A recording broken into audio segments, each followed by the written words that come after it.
This is a HeadGum podcast.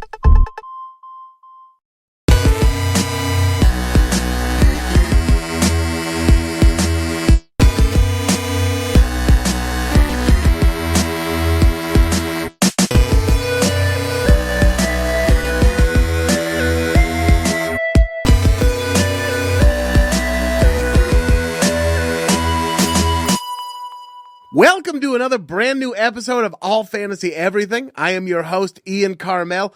And today, ladies and gentlemen, we are fantasy drafting sports movies.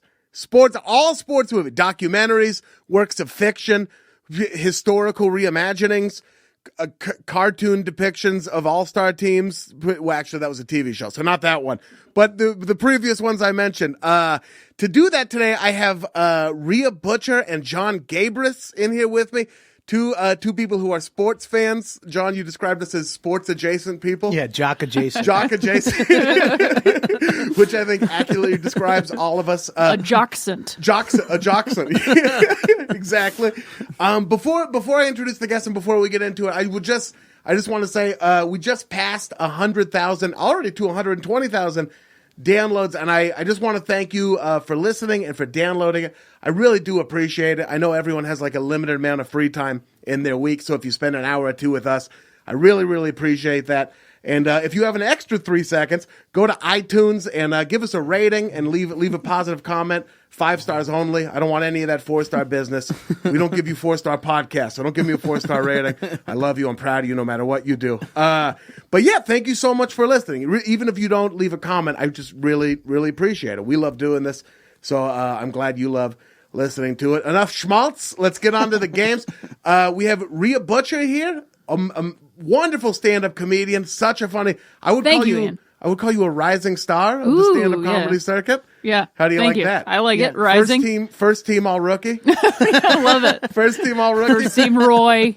Co-creator and co-star of the CISO television show Take My Wife. Indeed I am. Very funny. And the recipient of rave reviews. Yes. Rave Romano over here. Many Rave Romano reviews. Rave Romano reviews. Oh, my computer. That's good. Everybody loves Raymond. Rhea! In addition to your wonderful why did my computer just wig out? Interesting for the listeners. In addition to the television show, you also have the podcast and popular Los Angeles comedy show, Put Your Hands Together. Indeed I do. Which you were the co-host of. And Indeed which I am. The pleasure of performing on a few times. It's such a fun show. Yeah, it's a great show. John said it was a delight. Yeah, God, it's great. Now that Meltdown's gone, I would put it in the running for like best comedy show in LA. Thank you, Ian. Certainly best weekly one. Rising star. And people can follow you at Rhea Butcher. Yep. RHEABUTCHER. There it is. That's and similar on Instagram. Are you active Same on one there? on Instagram. There you go. Joining Rhea and I today is John Gabrus. Yes, who you may know, fellow HeadGum podcast host. I think you and I could say fellow a lot of fellow things. Everything. If you're describing me, just run through your own history, and I'll add beards and take away basketball. Absolutely. As like the two things. We are very similar people. B&B's. John and I look like we should be on like 2 motorcycles next to each other. We definitely have like an off-brand Food Network show together. God, that would. I think it might be on brand. I think the Food Network would be lucky to work with the likes of us. We just have a show called Shut It Down, where we walk into a restaurant and the owner's like, shut it down. Now you can't leave. We just close the door behind us. All you can eat? All right. We take it as a challenge. By that, I mean we're both gorgeous, slightly chubbier guys. Oh, yeah. We're just prepared for the impending apocalypse. It's on its way. Yeah. I think about that a lot. I'm a Jew, and sometimes I attribute my size to just being Holocaust proof. You know what I mean? I've been leaning away from how Italian I am since the election. Absolutely right. I'm just making sure I'm as mainstream white cisgendered male as I can be. 100%. I'm thinking of changing my name to Stephen Churchgoer. I stopped tweeting about how much I wanted to fuck Tom Hardy out of fear. Excellent. So your podcast here on HeadGum is High and Mighty with John Gabrus. Correct. And people may have also seen your work on the MTV television program, Guy Code. Yes, if you were a 13-year-old black or Latino while listening to Ian's podcast, you will remember this voice. And that is exclusively my audience. I'd like to send a shout out to Stussy. Thank you, Stussy. So today we are here. Did either of you guys play sports? We're here drafting sports movies. Rhea, John, did you play sports as a Yes, youth? You I played did. a lot of sports. Yeah. What sports did you play? Do you mean like on a team, registered, paying money? I would that say kind of a thing. Sure, yeah. Or whatever You you were had to have passionate paid about. for it. Yeah, I played No free sports. There had Yeah, to no have been free an sports. angry parent coaching you. Great. I played basketball and I played volleyball. Yeah, I also played baseball, like neighborhood in my neighborhood, absolutely. because I wasn't allowed to play baseball anywhere else. Because That's ridiculous. It's a Softball, if sexist it's- thing. So. Completely sexist. Yeah, 100%. They let me play baseball. Yeah, Yeah, I mean, I was the They They- made they- me play baseball. Yeah, I they didn't made even you- want to play, and I had to I play. feel like couldn't we just all trade? Like the guys that don't want to play baseball, like let the women play. That They want to play baseball. absolutely should. I got a bloody nose like half the time I went out there to play Yeah, baseball. I mean, My nickname, my father and the other coaches called me Sony because I never swung at a pitch. I was afraid of the ball. So I was the Walkman. Yeah. I would get walked based solely on people not being able to pitch. I would stand there terrified the whole time. You were the little did they Italian know god of- sabermetrics was going to be absolutely, all the yeah. I time. was Like, just get on moneyballing. base. Yeah, The Oakland A's tried to sign you at the age of 13. Yeah. just get on base. Just get on base. John, what sports did you play on? I played a lot of sports too, but Yeah. I played travel soccer my whole life, and then I played football in high school. Football, and I swam in high school, Yeah. and then I played rugby in college and men's league in New York for like 5 or 6 years after that. Oh, that's amazing. Yeah. I played rugby for a couple years too in high school, but it had just started being a sport that people cared about in Oregon. You mean in America? In America, yeah, it's not even there. Like, really. yeah, I don't know how, unless you went to high school 6 months ago. I Yeah. think it's just starting to really. I take- did kind of a like a reverse. Never. What was that movie where Sandra Bullock pretended to be in high school? Was that no, not her. Never No, been you were kissed with thinking Drew of Barrymore. Drew Josie Drew Grossi. Barrymore. Yeah, Wow, all women just look the same to you, absolutely. right? Especially Drew Barrymore and Sandra Bullock. Sandra Bullock is in More ET. different. Goodness gracious. They couldn't be more It different. could not be more different. Oh my God! What was I thinking of? When did Sandra Bullock play an undercover Are you FBI thinking about agent? Miss That's what I Congeniality? did. Yes. Miss Congeniality. I confused Miss Congeniality.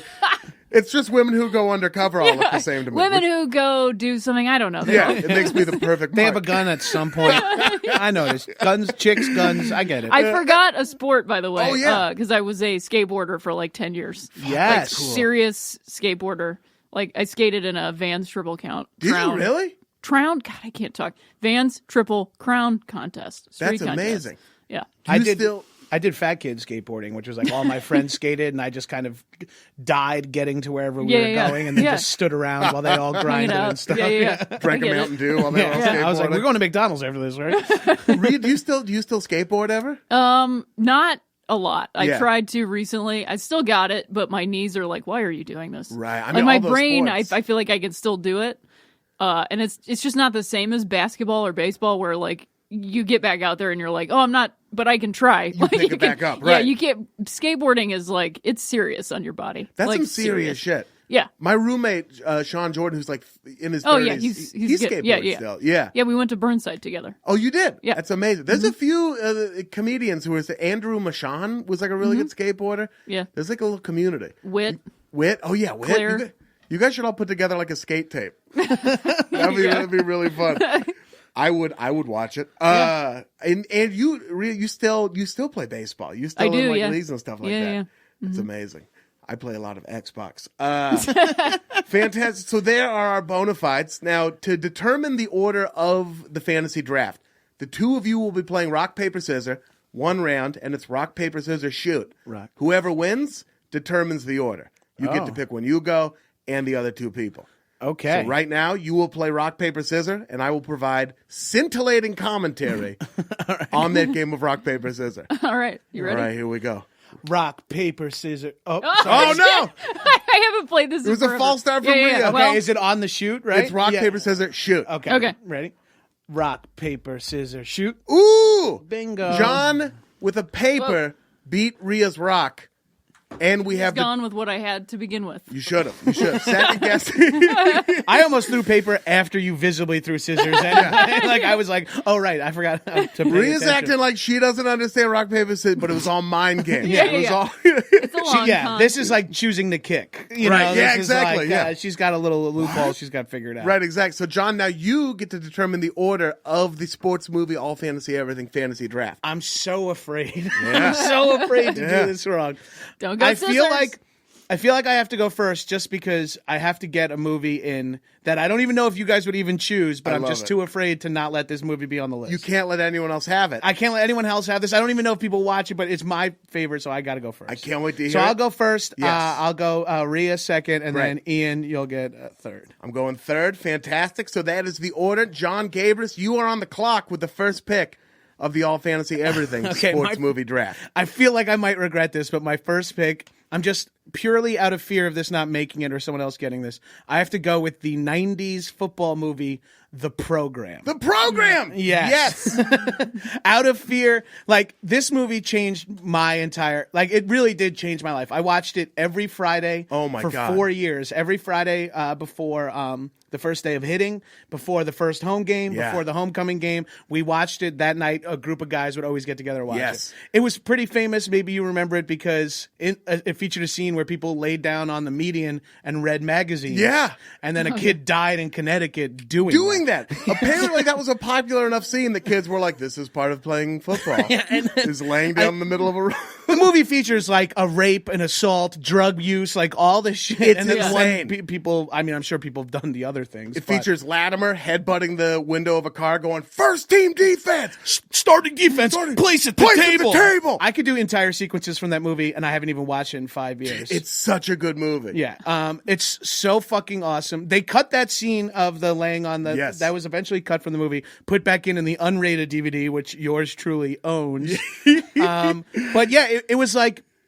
Not a charming sports movie. It was about like college football run disgusting. Like you talked about Latimer, who was most people's favorite character. I love Latimer. He was a juice. Latimer and the offensive linemen were my favorite. Oh, played by Kubiak from Parker Lewis Can't Lose. Yeah, exactly. Ooh, Yes, Kubiak. Yeah. Big comics fan, that guy.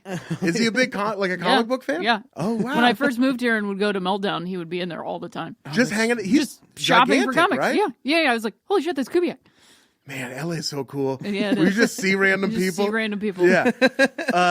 Have you seen The Program? I know what movie I did not see it. Dude, I'm jealous. yeah. It's such a trip. James Caan is in it. As the football James coach. Caan is the coach. Oh, well, shit. Christy Swanson is the love interest slash physical therapist / badass tennis player. Yes. Yeah. Kane is able. His name is Kane. He's running for the Heisman. He's doing a little mini campaign. Alvin Mack is the linebacker who gets season-ending, career-ending injury. Alvin Mack is this linebacker who like gets in the opposing players' heads. Yeah. So he's like, aren't you that motherfucker? Like, what does he say to him? Yeah, Like, he's like, you're that motherfucker that put my mama in the hospital. Yeah. You hit my mama with that car. He's like, what you talking about, man? What you talking about? I don't even know your mama. Yeah. There's a great sequence with Latimer, the juice head, who paints his face like Diaz de la Muerta for Yeah. that Oh, one. yeah. And that blew up in my school. There was Oh, like my 4 God. second-string linebackers who painted their face like Latimer. So many people who right now are like cell phone salesmen or who work for Allstate who just painted themselves to look like monsters because of that movie. So many. We did that too. Like face paint, our coaches had to have like a meeting with us on our team to be like, enough with the face paint, all right? Enough, like you can have eye black, but you can't. People started, it went from eye black to the Ultimate Warrior, like Yeah. full-blown tears down the face, till eventually you were just Dealer Day when you were like a fucking bad guy from Karate Kid. Everyone face looked paint. like chubby offensive linemen who were part of the Kiss Army. Yeah. Like eventually. Yeah. We all shaved our heads senior year when we made the playoffs. We Yeah. all gave ourselves mohawks. And I my came home God. and I was going to a Broadway show that night with my This is the dichotomy of Gabrus. I shaved myself in a mohawk and my mom was taking us to a Broadway show and my father's like, the fuck did you do to your hair? He like berated me. I was like hysterical crying the entire car my ride God. into the city. I had to wear a skull cap in a hot theater the entire night. What show were you going to see? And I feel like it was so low stakes. It was like Good Vibrations or Beauty in the. We didn't see good shows. My mom was just like, I've heard of this. And we went to that. Yeah. So they're doing The most this Long show. Island way to choose. That's how shows like fucking Good Vibrations run for 6 months. Somebody sees them on a bus and they're like, let's go see that Yeah. one. Walk It in. seems nice. Yeah. Halle Berry, Omar Epps. Oh, a right. great Omar Epps is cast. the running what back. year did this come out? Was this 93. 92? I was going to say 92. 19 Yeah. and 93. It's- oof. I mean, that was like a serious like video rental Yes. Big spot time. because like I remember posters and it was playing on a loop on the TVs that were in the and like VHS it has a great shop that I would go to. I could picture the font of the VHS in my head right now. It's like that varsity lettering sort of letter. Yes. Yeah. There's a great run in that scene where they're running. Latimer's running.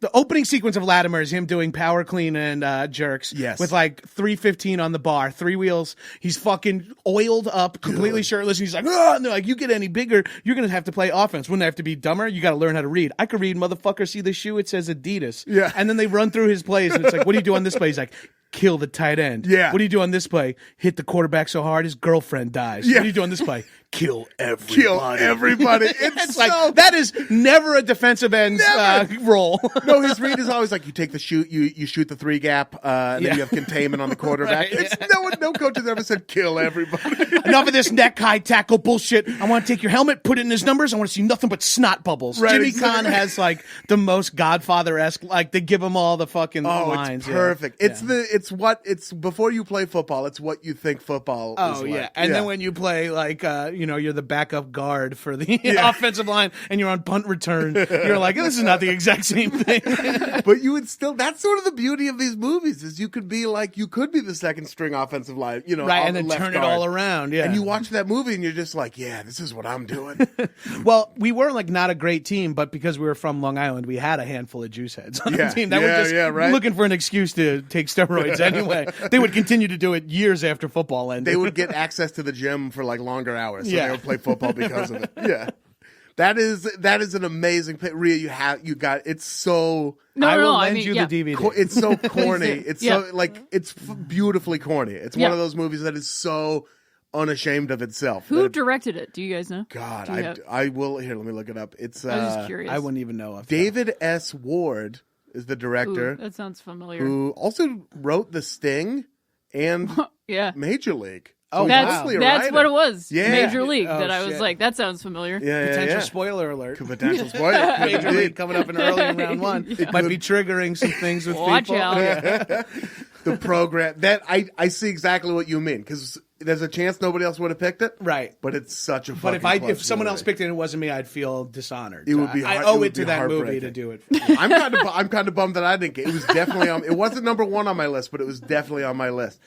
It's maybe not on my list, guys. Not on my list. Perfect. Well, let's no find football out, movies on my list. Let's find out what is spoilers on your list. Rhea Butcher, you have the second pick of the first round of the sports movie draft. It's so funny because this is going to be like such a feminine pick, but I will back it up. Please. And also, you know what? Sports can be feminine. Like it's the whole spectrum. 100%. My pick is Bull Durham, which I think is the best sports movie of all time. It's so good. Like 100%. Would you say baseball is your favorite sport too, right? Yeah, it's my favorite sport. Yeah. In terms of like sitting down, watching games, following the season arc of a sport, like 100%. Based on your social media presence. Just for a couple of months, I have been alerted to your love of baseball. But I mean, I also love basketball a lot. Like I grew up playing it and really, I was really good at it. But just a kid from Akron. Just a kid from Akron, man. Yeah. But Bull Durham is also one of those movies that like you go back and watch it again and you get something new. Yeah. Because it's actually a movie about adults, you know? Sure, and what it's like to live a life. And I've rewatched it a couple times lately and I realized like, oh, this isn't when I was a kid, I'd watch it and be like, oh man, what a bummer. Yeah, right. He's not playing and he didn't get famous. And then you're like, oh no, that's not, he like won. Oh, he totally won. Like it's great. They both won. They're the best at what they do. Isn't that funny the way you're like perspective? The movie never changes at all, but you perceive it like completely different. Because he does win. It's a rare sports movie with a complex ending. Yeah. Normally absolutely. it's just so straight shot ending of just they won. They got it or they didn't get it. Exactly. One or the other. That is. And then Bull Durham's like, nah, there's a different way to win. Yeah. That's so interesting. You get your dinger and you hang it up, man. That's all. Nobody cares that he got his 500th home run. Right, exactly. Except for him, and that's it. It's a nice little thing who are for you doing him. it for? Oh, it's such a good one. Sarandon, ooh. I mean, such a babe in that movie. It sucks because I don't know if I can watch movies with her in it anymore. Because she's pretty much ruined our lives. But I mean, she doesn't have that much power. But you know what I mean? It's right. She had very nutty. I mean, I used to have she stood idly by as Utopia burned around. Yeah, I mean, like the day after when people were like freaking out and justifiably so. If you're not like a straight 100%. White person with like, I don't know, 10 grand in your checking, like you're freaking out because like civil liberties are actually at stake. It's real like shit. Not a silly thing. She like tweeted out a picture of a lotus flower that said, "From the mud, the lotus will grow." Like, oh my god! Literally want to know where you are tweeting that. That photo. mud is like, people shitting themselves because their world's about to end. Get out of We here. didn't have to get mud. Lotus flowers also grow from like just from good some, soil. Carefully tended from somebody soil. not going far enough on civil rights. Like, let's just push them further. But instead, like, literally everything's just gone to shit. Yeah. Like, completely. But anyway, Bull Durham is a great movie. It is a great. Kevin Costner and Tim Robbins didn't speak out, as far as I know, on the. Well, Tim Robbins did. I think probably did. he actually. Anyway, it doesn't matter. Yeah, they supported John Edwards in 2004, so they can go die. I don't Absolutely. care. I mean, you're so pure. You supported John Edwards. Okay. Fuck right, exactly. Yeah, the least pure dude. Bull Durham is such a good. Baseball, I think, is the sport, and maybe you agree, maybe not, that translates best to movies. I think so. It's it's so one of the romantic. few sports that you could truly have a dialogue during the game. You could, Right, right? Because Yeah. the speed of baseball, it's like you can talk. Yeah. Like football would be weird. Like it's hard to like shoot a scene where like a running back and the tight end are chatting. Yeah, because there's if anything is going on, you're watching what's going on Right. because you're going to have a 10-minute conversation about somebody touching somebody the wrong way in a play, and there's flags, and then the guy's going to talk to everybody give a sermon on a Sunday. right. There's literally a play clock counting down. That's yeah, ridiculous. Yeah, wrap it up. But I do love how like passive a baseball game can be. Like you can go to it and just be in a moment. You know, I love the be just attending a baseball game. So with like a scorecard, get up and walk around a little bit. Talk to people. There is nothing better to me in sports than like going into a baseball stadium and like walking in, and when like you catch the first glimpse of the field, all stretched out, all green in front of you. There's It's nothing beautiful. like that. And this past year, I got to twice walk through a tunnel. Actually, 3 times walk through a tunnel to get onto a baseball field. Will you please talk about that? Which the was like first pitch? one of the craziest experiences I've ever had. The first time was actually in Bentonville, Arkansas, and it was a minor league team. What was that all about? I was there covering the film festival for Gina Davis. Oh, amazing. And they do a League of Their Own reunion softball game, and I was covering that. And We I all got just to meet... eyeballed each other when you said it. Right. Yeah. I was like, oh. I know. Hey, just saying what my life is like. I do dope shit. Yeah. But there was an original Peach there. She was 92. Really? And she played. She played in the game? It was. I mean, I have like a whole. I don't know how much time we've got, but it's as like much as you want. It's a pretty great story. Yeah. I saw her. She was wearing one of the original like promo jerseys for the movie. Yeah. Because it says Peaches on the front and then a League of Their Own embroidered on the back, and she had all these pins of like the women that she played baseball with. Right. And I was like, oh, I really like that pin. She's like, oh, that's my friend Pepper. She wrote the song. So that song that they sing in the movie was real. What? And her friend wrote it, and they used to sing it. And so I was like, oh, that's amazing. And then she goes to Megan Kavanaugh, who's Marla Hooch. What a hitter. Yeah. She was coaching one of the teams because she broke her arm. And she goes up to ask her, Jeannie, I can't think of her last name. Anyway, her name was Jeannie. She says, can I go hit? And I was like, oh my God, this 92-year-old woman is going to go hit. And she's like, of course. They like grab her a bat. She goes to the on deck circle. And then all the actors from the movie decide, like, let's sing the song. Yeah. So they all, congregate at the mount. I have this on video, too, like, on my phone. They all get together, start singing the song, and I'm just, like, having my own personal moment of, like, I went to see that shit in the theater. Yeah. When I got home from that movie, I played baseball in my yard. Like, I was like, oh, my God, I can do whatever I want. I can do it. And then, like, having this experience of seeing those women actually singing that song in front of me, like, losing it. And then I look to my right, and there's Jeannie on deck, singing the dang song. Oh my God. Standing there like an athlete because she is an athlete and she played this sport professionally when she was in her 20s, just like singing it like it's the national anthem. And I just like turned my camera to her and I was 100% crying. Yeah, I have goosebumps right now. Yeah, I know, it was, dude. My face hurts when I'm wild. smiling. I just like chewed through my Invisalign. Right? I was like gritting my teeth so hard during that start. I was so into that. So then she gets up there to bat. Guy throws first pitch, swings, misses. Second pitch, swings, misses. Third pitch, swings, misses. And she goes to the ump. She goes, can I get one more? Yeah. Like, people aren't going to give her as many as she wants. No, you're out of here, Yeah, Jeannie. They're kicking dirt on her and shit. So he throws another one. She makes contact. It's a comebacker to the mound. The guy goes to field it, falls over. Yeah. First base comes in, tries to field it, can't pick it up. So then basically everybody's like trying to field it, not fielding it. Yeah. Megan Cavanaugh's at third going, go home. She's an inside the park home run. Everybody runs up.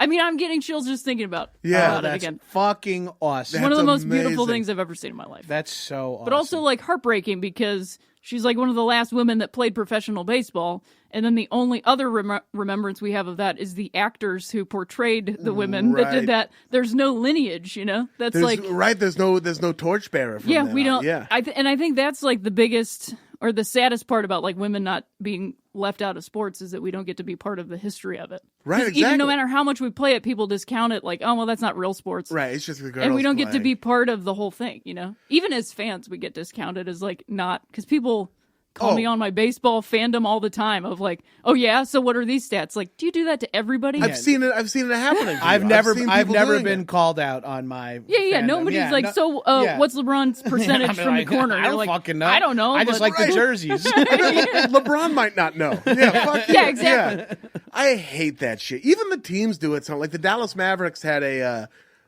they offered a class where it was like, bring your girlfriend and we'll explain basketball to her. I'm like, fuck you, kid. Like it's good God. People are basketball fans. Yeah, like, but it's a perfect way to come back to Bull Durham because what I also like about that movie is it's a woman who's totally in charge of her sexuality, into it, and also into the game and understands the game on a spiritual level, which is what a lot of men think about that game too. 100%. 108 stitches on a baseball, 108 beads on a rosary, 108 years since the Cubs won a World Series. But I mean, now the world's ending, so thanks a lot, the Cubs. At least the Cubs got one in. Yeah. They unleashed the goat on everybody else. God, right? Yeah. It was America that didn't let the goat in now. God. There's the famous speech from Bull Durham, which is so iconic. Oh yeah. Oh God, I can't do it off the top of my head. Yeah, I don't know the whole thing. I believe. Look at the I believe things, which like Bill Simmons, ripped off for the ill-fated Any Given Wednesday. Oh, we miss you. We miss you, Bill. Just such a great movie, such a romantic baseball movie, and that's your favorite baseball movie, Bull Durham. It's my favorite sports movie. That's your favorite sports movie. Wow. I would say it's in my top 10 of movies. Also, it's such a good movie. Because it's also from just a movie-making standpoint. Yeah. Like, one of my favorite things about movies is movies that don't waste any time. And that one does not. Zero. There's nothing in it that you don't need. And you see the whole thing. Insane cast. Yeah. Like, of the time, too. Yeah. That's like a fucking Mount Rushmore. Yeah. Even, you know who I like who we don't see much of anymore is Robert Wall. Oh, God. He's in that just movie. Not Love. Arliss? Come on, baby. Come on, baby. Come on, baby. He's so good at it. He is so good. He's such a lovable yutz. I really like Wall. And I tattooed it. Yeah. You left a hanging curve. Yeah, and I tattooed it. Real amazing pick, Bull Durham. Your number one pick. It is now moving to moved. Whatever the fuck the word is. It is currently moving. It has moved. It has moving. It is incumbent upon me to make the final pick of the first round. My first pick, and with my first pick, I'm gonna go a little weird here with my first pick, and I'm going to go with something that came out this year. Whoa! Ooh. Yeah. Before we started the draft, we spoke and we decided to include sports documentaries. Yes. And this year, I think it's not just a sports documentary, but it's one of the most amazing documentaries I've ever seen. That was the mic stand. That was the mic stand. It also kind of sounded like a very abrupt cow too. It was like, I'm going to take the 5-part documentary series OJ Made in America. Wow. That ESPN put out this year. Wow. Yeah. I feel a little weird about taking it first, but it was so good. It's not just a sports documentary, but it's about OJ, so it definitely is. No sports doc is just about sports, though. Yeah. It always is like no that. sport is just about sports. Oh shit! Oh yeah. True. Well, except for ping pong, maybe. Ping pong is fully just about ping pong. Ping pong. Actually, is about, no, I take that back because like China was 1 and 2 in Rio, and they like forego coaching. Right. What do they do? Whenever it's China versus China for the gold, they do not have coaches, and so they just go head to head. So I take it back. I did not mean to poo-poo ping pong. That's that a fucking story. That's a movie right there. Yeah, that would be amazing. Women's singles ping pong was like China to China, and they were like, "Let's do it." Oh shit! Yeah, and they kill the silver medalists. Yeah, they're dead. Right? Yeah. Publicly, they have to be. Well, that's what when you were saying that beautiful thing about how you experienced that A League of Their Own, the game that you watched. Yep. It's like sport. That's when people like who are like funny, smart people will like poo-poo sports. Or like, oh, who won the sports ball game? Like all that shit. I'm like, look, this means so much more. Yes, it is just like a game that people nothing play. I fucking hate more than the sports ball people. You don't see me when I mean, the Tonys I hate some are other things more than Okay, yeah. No, but I think it's indicative of something else. It's sort of like it is a lot of things. Yeah. It's dismissiveness for like what purpose does it serve for you to say, oh, your sports ball game doesn't you matter? could just not it's participate. the same as me being like, oh, your insert thing you love here doesn't matter. Yeah. I don't get on to when it's people are not your tweeting about the thing. Tonys, which I don't give a shit about. I don't get on and be like, is there some sort of award show for school plays Who did happening? Singy Like, Dancy Man win the Singy Dancy Award? It's like, no, that shit can be beautiful. It's all valuable. It's all valuable. Instead you of are saying enjoying what's it. not valuable, why don't we just say like, hey, not for me. Yeah. I'm just gonna watch the thing I like. I don't get, Why can't we all just say like, It turns let's out, leave each other alone? It turns out you can keep opinions to yourself. Yeah. Which is something that I feel like might be like lost on. Like, I finally learned that like if you don't like a movie, you could just not like the movie. Yeah. Yeah. The CEO of Twitter right now is like, shut the fuck up. Shut up. No, you can't. Yeah. This is my cash cow. Yeah. No. I need people to hate each other. I think especially now we need more positivity and love amongst ourselves. So like, I mean, if one way you can do that is to not say, how was the sports ball game? We get it. We've all read The Onion too. You know what I mean? We enjoy it. We get it. But I think it's stupid that I will say about a 22-year-old man, I love him that I've never met. Oh, yeah. But I never said that to my dad before he passed away. Right. You know what I mean? Like, I've said to like a backup tight end, I love you. fucking You know? love you. Yeah. But I never said that to my. I understand that that's weird on my part. It That is a my little obsession bit, with football has affected me in a weird way. But you do, I mean, there's millions of people in the city of Chicago who love Chris Bryant and they'll never meet him. You know what I mean? Oh, yeah. 23-year-old. Yeah. What eyes on that guy, too, by the way. Jesus. Young blue eyes. That would be the best person to be right now, is Chris Bryant. He's like 23, a Rookie of the Year MVP, and broke the curse. And also like Player of the Year in college and Player of the Year in the minor leagues. Right, Like he's just like the year Bill after Russell of year baseball. after year. Yeah. It's and crazy. he's so awesome. gorgeous. Yeah, He's a gorgeous and man. he's worked on that uppercut swing, man. I've got some Swinging opinions. through the ball. I've got opinions about high caliber athletes that just because genetically they're so good that biology also makes them attractive. Also makes them You know what I gorgeous. mean? It's always like, I mean, it helps that often these people are in primo Incredible shape, shape. but it's Yeah. also like, we need you guys to fuck. Like, Yeah, you know, yeah, like please. for evolution purposes. So it's always like these, like, even like, you know, like a 280-pound female shot putter. Yeah. When you look at her, you're like, holy shit, she's magnificent. And you're Gorgeous, like, yeah. right, because they are peak humans. Right, they have Yeah, worked yeah. on nothing but their body in like an incredible way. For like I almost get jealous sometimes. Not even jealous of like straight women sports fans, where I'm like, because I went to a game with a girl, you know, and she was like commenting on how good looking Damian Lillard was, and like I was like, I got jealous, and not of her thinking Damian Lillard was beautiful. I'm like, I want to like basketball that much. You mean getting both? Like, Yeah, you yeah. get both things. Yeah, I want to fuck Damian. I want to fuck Damian Lillard too. I don't want to fuck Damian Lillard, but I want to fuck him. But that's why the Olympics are so great. Yeah. Oh my God. Everybody gets what they want. They do. God, there are just like some beautiful I got to people. this for me. Rugby was in the Olympics this year, which is my favorite sport of all Yeah. time. So I got to like have people over and show them rugby, and I was watching rugby with my wife, and she's like, "He's so handsome. He's so," and like it was just more and more people, and I was like, "Oh my God, they really are." Yeah. They're all just like built dudes with beards from weird, you know, it's like right in her wheelhouse. Except Yeah. she got one of the ex-built guys. Right, exactly. Yeah, you could get there again. I mean, she met me when I was 21. Yeah, So. so she got it. She got a little bit of got a it. taste. She got Pete Gabrus. Yeah. Yeah. It's a lot of wrist pain and sleep apnea now. My wife played rugby in college. I forgot about that. Oh, did she? Yeah, yeah. Damn, I didn't know that. Yeah. That's amazing. What position?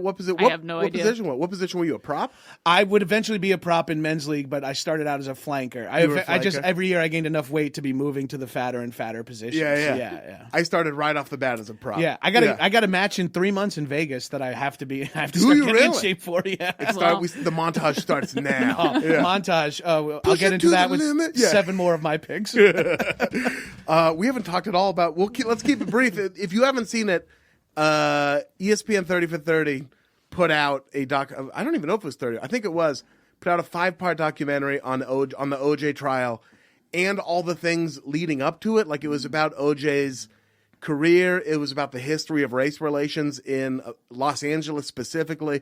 A little bit about America, but mostly about Los Angeles. And then it was about OJ himself and his playing career.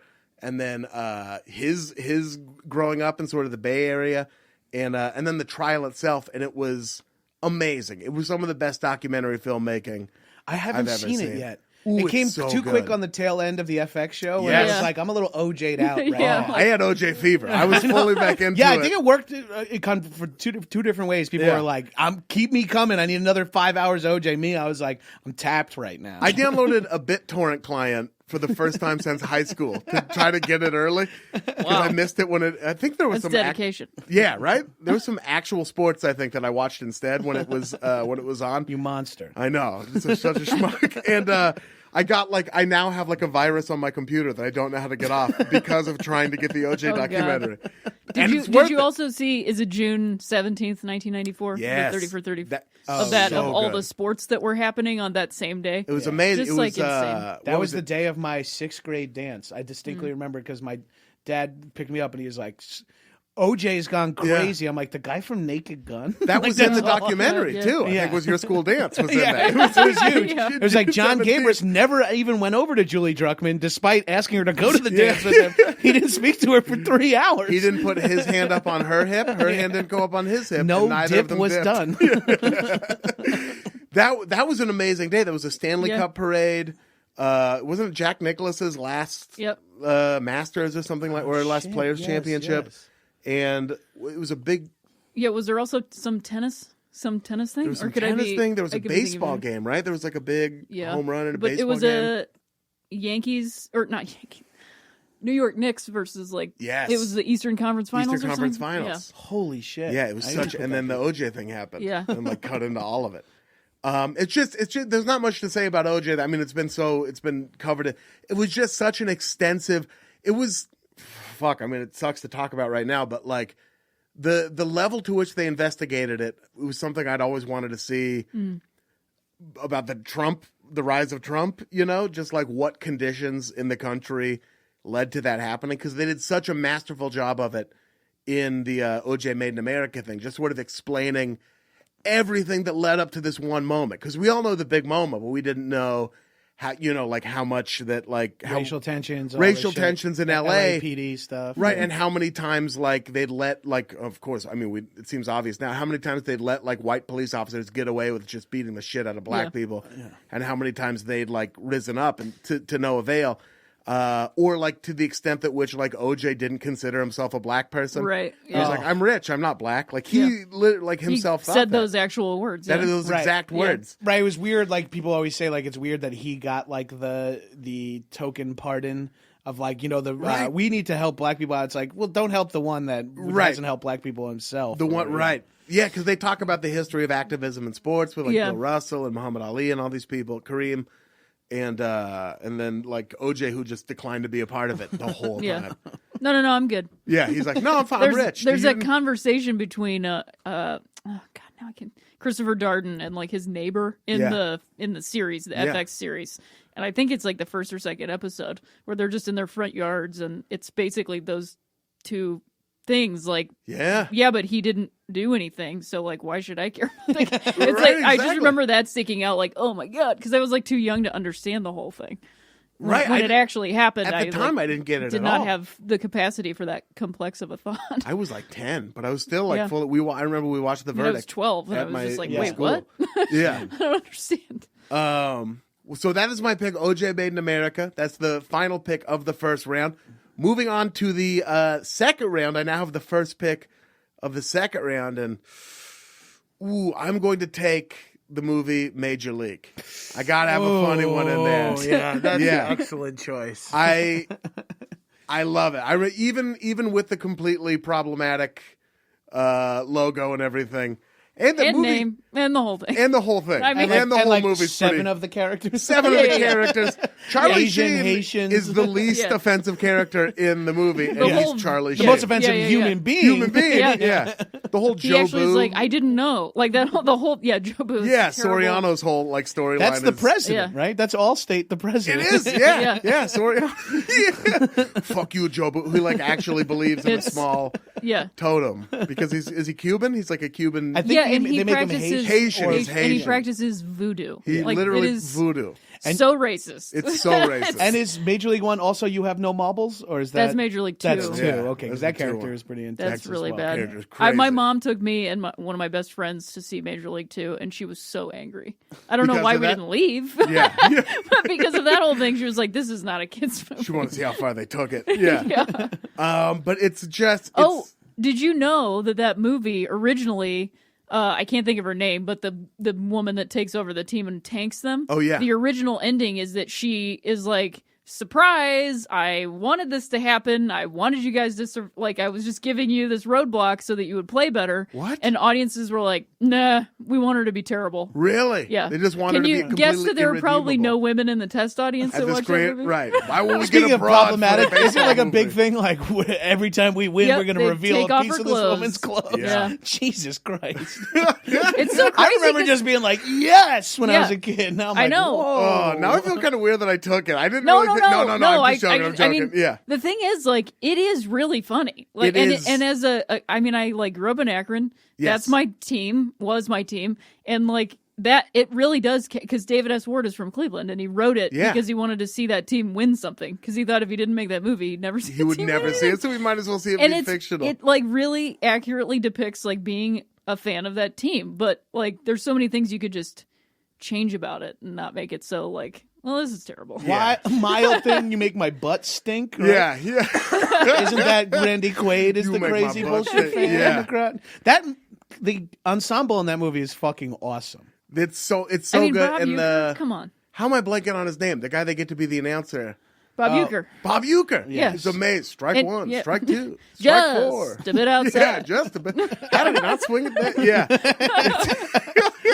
Or, Just yeah, like the ball most one, ball bored two. human being. Yeah. God, it's so good. Yeah, Ricky Vaughn is amazing. Ricky Vaughn is amazing. Here's another thing that's been tainted by fucking Trump. There's that weird dude on Twitter who goes by Ricky Vaughn, and he's like some weird like white supremacist. Who used to say alt-right, fucking full-blown white supremacist Yeah, it's white motherfucker. supremacy. Can't use PC terms for Yeah. the anti-PC No safe space people. for you guys either. Yeah, fuck that fucking alt-right makes it sound like they're like a Wilco, but they BS, just happen to be economic Yeah. No, conservatives. we're like racist, but it's ironic. Yeah.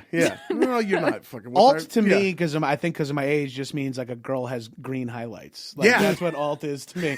Like as a suicide girl was like alt to me. Yeah. Right, Maybe I'm going exactly. solely off porn search terms, but I thought just like mud honey was alt. That's like what I Right, thought. exactly. You know, That's what I think of, Nirvana, too. some Yeah. shit. There is one of them. I forget it. What is his name? Matt Forney, who's one of the fucking white supremacist dudes, alt quote unquote alt right guys.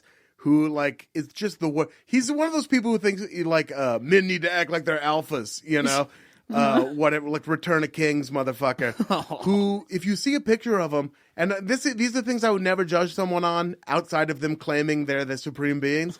But he's like fully bald and like the softest looking, like a chubby. He looks like a pillowcase full of hand lotion. He's like a fucking. he looks the like a softest- prison pussy. He does. His hands look like they're made out of They look like toothpicks with marshmallows on them. He looks like a Christmas arts and crafts project. Those are always the dudes screaming about beta males. And Always, cucks. yeah, and like Yeah. I'm like, but like I bring that up because he considers himself alt right, and there's like pictures of him wearing like Saint Vincent T-shirts and shit like that, and like so you listen to that music, but you espouse all this shit. Like, what the fuck is happening in your head? Not much. Not Not much. much. Not it's much. all happening out here, and we all it's have to happening deal in a with it. 6-inch radius around Yeah. their face. Exactly. Just real quick to Major League features Yes, one of please. my favorite line of the entire movie. Go on. And it might not even be in one. Now I'm saying it, but it's when they go to have dinner and Vaughn needs to put on a tie, and he's like, "I look like a fucking banker in this thing." Oh, yeah. He has a sleeveless Sleeveless leather shirt. jacket and a tie on. It's like I feel like a fucking banker in So this. funny. It's so good. Dude, Sheen, fucking, he's a funny guy. He could carry comedies, man. Berenger is great in this Berenger's movie. good too. Yeah, he's good. Yeah. Who plays Dorn? That guy's fucking amazing. Corbin Dorn. Burnson, Corbin dude. Burnson. Yeah. Yes. Dorn. Yeah. Dorn. Dorn. Yeah, man. Rene Russo's in it. Wesley Snipes. Snipes, dude. Willie dude. Mays Hayes. I love Wesley Snipes is underrated. Dude, Yeah. Wesley Snipes is a hell of a Twitter follow. He by is the a way. hell of a Twitter Underrated and over prosecuted. You just came up with the name of his biography. I fucking love Wesley Snipes. 757. He is a full passenger 757. Yeah. Fully. He is a great Twitter follow. He's so positive. He's so positive. He's such a great positive at dude. roasts. He's Yeah. like, he really gets after it. I love Wesley. Shout out to Wesley Snipes. If you're listening to this, good. We love you. We love Thank you. you, sir. Yeah. I will tweet when this episode comes out. I'll tweet at Wesley Snipes and be like, And he'll probably retweet it. with the black fist. He always quotes retweets with a black fist. He up. does. Just like, yeah, thank you, brother. Yeah. Fuck yeah. We love you, And Wesley he always Snipes. he would wear like cat burglar gloves when he was like stealing bases in that movie. Yeah, Yeah. I love that little touch. Put it on, like, It's just such a good it's so fun. I know it's just such a fun watch. It kind of reminds me of like the camaraderie of like the way those people interact with each other, where they bust each other's chops but still like each other. That's kind of what it's like to be on a team. Like it's like that dynamic. Yeah, well, it's like Goonies meets baseball in a good way. You know what I mean? Where it's like a ragtag group. You're like instantly on their side in it. Yeah, I'm There's ready only for another... one thing left to do. Yeah. Win the whole fucking thing. Great line. Great fucking line. And then they really just win a playoff to go to the playoffs. Right. Yeah, that's the other thing. Someone It's brought that up. three wild cards. It's just the pennant. Yeah, right? They no, don't it's win. not even the It's pennant. not the pennant, right? It's a playoff with the Yankees It's a to one-game go playoff. to Yeah. because it's pre-wild cards, so Yeah. there's no. Right. God, it's good. Yeah. I like such a good low stakes win like that. Yeah. Some of those sports movies, they do like they don't end up winning the whole thing, but they're still like a fun little journey. Right. Yeah. All right. Major League, that is my first pick of the second round. Rhea, it is your turn. Your second pick of the draft. Okay, great. I have so many picks, but I feel like I got to go to this one because so many people reacted to it. A League of Their Own. Yes. That was like my second right behind the pro. Yeah. The second you said that, I was like, yeah. And then when you guys were like, I was like, I gotta redeem myself for the scissors.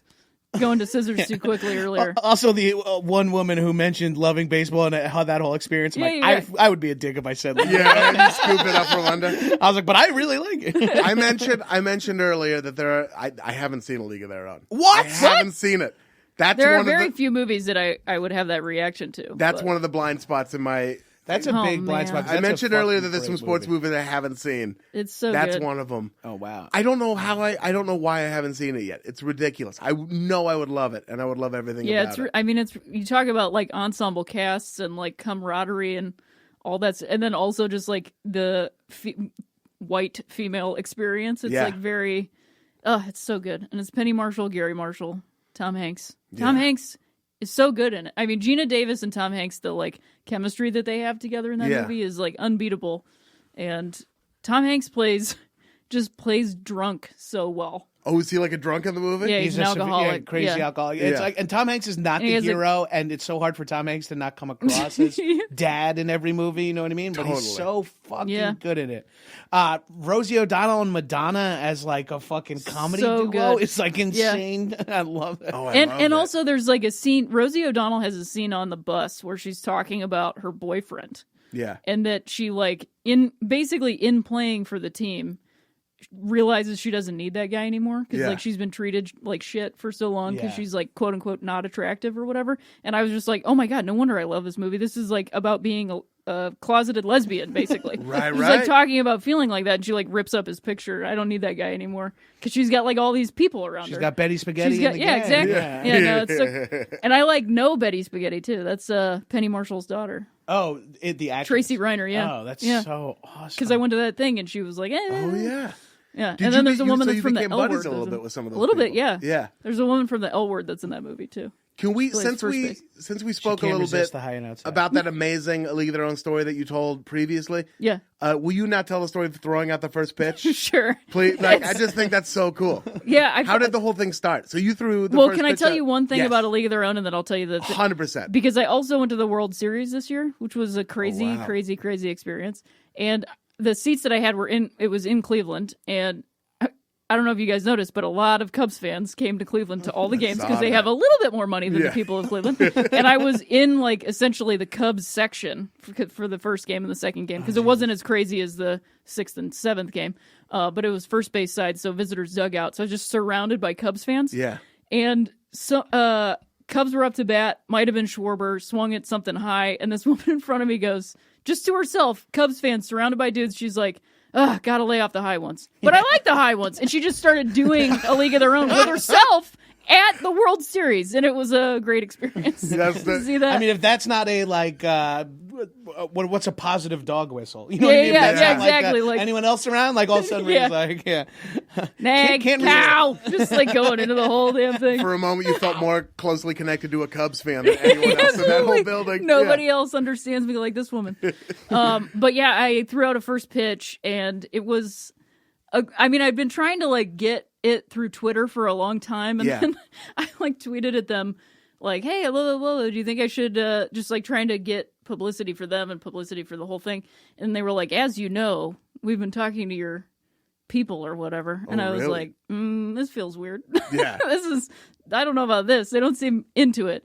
And so then I gave them a date. Excuse me, and it was... This is the Cleveland Indians. The Cleveland baseball team. Beautiful. Cleveland baseball team. Hey, I'm trying to do what I can. I think I do the same thing with the Washington football team. Yeah, exactly. Yeah. So then, so many like family things happened so I was like going to the game thinking like, maybe I should tell them I'm sick. Maybe I shouldn't do this. Because like, I talk openly about like women being included in sports and like we should get a fair shot, all this stuff. Then once it was for sure I was throwing out a first pitch, then I was like, oh shit, now I have to do this. Yeah.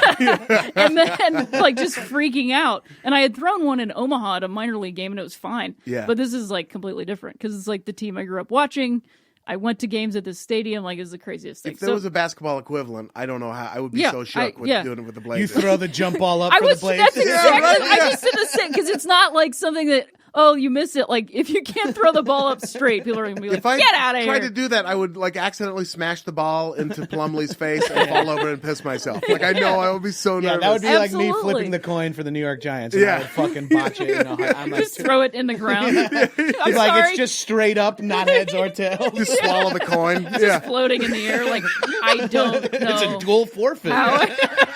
Everyone go home. Let's go home. Game over. Yeah, I just get pelted with battery. So I got there, and there's a plaque in the ground at Jacobs Field. I call it the old name because I like it better. I love that. And it's a home plate, and it says the date of in 1995 when Cleveland won their first World Series game since 1948. And I was like, wait, this isn't us winning the World Series. This is just our first game. Sometimes you just got to get a plaque up. Yeah, and I was like, something, I don't know, maybe I shouldn't do this. Like, I just kept getting all these feelings of, like, I shouldn't do that. Like, and you got to listen to those when you get them. Yeah. So when I get to the game, I meet up with the guy. We go on the field, and he's like, oh, by the way, there's another first pitch. So I'm like, okay, so I'm not actually, there's a two first, that's weird. One of those isn't a first pitch. Yeah. So there's also a second pitch. Yeah. Honored to throw the second pitch, but let's not call it the other first pitch. Calm down. So I get there. He brings me on like the side of the field, like up by the third base dugout. Yeah. And then I look behind home plate, and there's like tents of barriers and all these people around the other first pitch, and it's like a hot chick. And I was like, this is the most weird. Perfectly typical thing to be happening right now. And so I'm like waiting, trying to be like chilled out and just be like, just throw the ball, just throw the ball, just throw the ball. So seconds before I'm getting ready to walk up to the mound, the liaison guy looks at me in the eyeballs and he says to me, we're on a 7-game win streak, which isn't true. It was 6 at the time. We're on a 7-game win streak. So if we lose today, it's your fault. Have a great throw. And walked away. And I just like everything bad anybody had ever said to me in my entire life was just flowing through my entire energy of my entire body. And I was just like, and then I got out there and I threw the ball like 4 feet in front of me. Yeah. And everybody laughed at me. And I was like, well, there went that. And my God. It's like a perfect metaphor for like basically what it's like to be a woman. You get one shot. Yeah. And if you fail, you prove everybody right. And everybody tries to fuck with you along the way to doing that one shot. Yeah. and no one else has been mentioned the pressure except for the one woman. Yeah. Hey, by the way, this is huge. Everyone knows this is a signifier of what's going to happen with the team. What? We never Wait, said what? That. Yeah, exactly. As you know, the first pitch dictates whether or not we win. Yeah, and it's not like a baseball fan isn't into superstition. Like I will say this year has completely erased any of my superstition because I don't believe in anything anymore. Right. But at the time, I was very superstitious. She's a nihilist. And it got into me. And like, what's so crazy too is the guy that caught the first pitches signed the ball, and he gave me the other ball, the other woman's ball. So I don't even have the ball that I actually threw. Oh. Yeah. Oh, weird. It's just like in a box. I don't give a shit about it. Did they win the game? No, they lost. They lost the game. They lost to the Houston Astros. I would pin it on the other lady. Yeah. I mean, I pin it on like racism. Put it on race. Yeah, exactly. 250 years of ethnic cleansing. Yeah, exactly. So that's my first pitch story. It's a great first pitch story. Yeah. It's not necessarily a happy first pitch story, but it's a great one. I learned a lot though. I have a feeling you'll throw some more first pitches. Oh yeah, I will. Yeah. The Oakland A's have been very kind to me. Have they? Yes. There you go. And they're like an organization that works like very much in their community and like outreach and all kinds of stuff. Well, Erin Dolan, right? She's great. Yeah. Sean Doolittle. Yeah, Sean Doolittle? Sean Doolittle. Yeah. Shout out to the Oakland A's. Shout out to Cleveland as a city. The baseball team, get their shit together. Change it. Yeah, seriously. We don't need to change the name. Change it. I mean, I feel like they're not going to now. Yeah. There was a chance for a little while, but how could you not say like maybe if you change it, then you win the world? Like you know what I what I mean? mean? Like they don't care. Like I didn't have a dog in the fight this World Series, but it's like who doesn't want to see someone win after not winning for over a century? Yeah. But who also doesn't want? I want Cleveland to lose and for people to just be tweeting. Yeah, it's because your fucking name, you monster. Yeah, that's what I've been saying. There's like 1 million nouns. Yeah, you could be almost anything. Nobody thinks about how St. John's changed their name now. Right. They're the Red Storm. Fine. Yeah, that sounds great. Yeah. All right, great. Anything else to say about A League of Their Own? I will say, as badly as you want Rhea to see program, you need to see A League of Their Own 15 to 20 times more than that. It's literally one of Is it on Netflix? Yeah. What if I'm running in third base and my bra gets a little loose and my boobies come out? As if there is a man in this country who hasn't seen your boobies yet. There's so much fucking... there's so much like B-roll of Rosie at third base going, one more! Just like, I bet she did that for hours. Yeah. Hours while they were filming. Just from like what the little clips I've seen, it looked like it was probably a really fun movie to make. Oh, yeah. All baseball movies seem like that. Yeah. Well, I feel like that's the dream as an actor, right? Like, I want to be in a war movie so bad. Oh, yeah. Like, I just want, like, a group of people with guns and we're all, like, camaraderie. And I think sports is, like, and there's the harsh reality that when you get to be my age, you are too old to be in a war movie. I'm like, I'll never succeed in my dream. I can't even play an athlete. You're like, what's he doing here, guy? Yeah, exactly. I need, like, 10 more years and then I'm Behringer in a fucking major league reboot. Amazing pick, A League of Their Own. John Gabrus, it is now your turn for your second pick. Okay, so I just lost my second pick to Rhea there, so I will go with my now. I'm sure one of these movies would make the list, but I'm going to pick my favorite of the 6 or 7 now. I know it's but I'm going to go with Rocky IV. That's the right one. Yes. I'm aware of the insane, of how good Rocky 1 is. I'm aware of how good that is. Sure. I'm aware of how solid Rocky 2 is. I'm aware of how weird Rocky 3 is. Yeah. And Rocky 4 to me though was the one I think potentially maybe saw it first. Yes. Like just because of age and that movie just stuck with me so much. It was such a clean cut Cold War yes. For those of you listening at home who have Rocky confusion, that's the Ivan Drago USA versus USSR. Yeah, one. Drago kills Apollo Creed. They have no way to heighten Rocky and Apollo's relationship anymore. So we got to avenge his death. Yeah. I almost went with Creed in this moment because I love movie. Creed so much. So good. Shout out to Michael B. Jordan. Yeah, seriously, the kid's pretty good at acting. He's pretty good. Yeah, turns out. Yeah, but man, Rocky IV to me is the quintessential. This is when the Rocky movies went from cinema to blockbusters. Yes. Yeah. In a way, Rocky 3 was an attempt at that. 3 was a solid transition. Adding Thunder Lips and robots. Paulie's fucking weird robot. Hulk Hogan, and then Clubber Lang. Yeah. I spent a lot of time with the Rocky movies when I lived in Oregon for 8 months. Hell yeah. I did not have a job and I had 0 friends. And all I did was, God, I wish I could remember the I wasn't torrenting stuff. I was watching stuff on illegal like stream websites, yeah. and I would just watch 1 through 4 over and over. Oh, yeah. And it was Gotta basically like skip my therapy. Yeah, I watched Tommy it one gun. time. I was like, I don't need it. No, you just see it once to just have a sense of completion. Oh yeah. This is so terrible to throw my dad under the bus like this, but I remember when we watched Rocky V together, the only fact he did, he was like, that guy has AIDS. I was like, what? Tommy Morrison? Yeah. That's like all my dad was like, I was like 15. I was like, yeah, that's important for me to know. Yeah, thanks. Yeah. Thanks. I can't wait to shout that at school. 4 is The best. that was I didn't even have Rocky 1 on my list. I had Rocky 4. It's the fucking best one. Yeah. There's so many good the training montage. It's the most perfect, like, note-to-note training montage where Drago's got machines and Brigitte Nielsen and people watching him. Rocky's, like, in the woods with a black family. Literally, He's, like, bench pressing an African-American family while Drago is, like, in a fucking machine getting injections and, like, twisting. Yeah. He's in a farm in Russia, right? Yeah. He literally runs up a mountain. Yep. While the car is chasing him and the car gets lost. Yeah, Can't keep up. He's in like a fucking leather bomber jacket. I remember he has like a fur collar. I'm like, you can't run in that no matter what. That shit doesn't breathe, man. Not at all. He's just like swamping in there. Fuck, Stallone is so shredded in this movie. So shredded. Yeah. He's doing so many steroids. Yeah. He's on more steroids than Latimer. I also feel like this movie, the like dark side of Rocky IV, is like the reason why everyone's just fine that Russia hacked our election this year. Because like we beat them. No, they're strong. Yeah. Why wouldn't we work with them? They're strong. Yeah. I don't read books. I watch this movie. Yeah. When he beats Drago, spoiler alert, he beats Drago. And the Russian like prime minister stands up and is like, I have respect for America. It's like, this is a legit propaganda movie. Oh, yeah. And Rocky's like, if I can change, and you can change.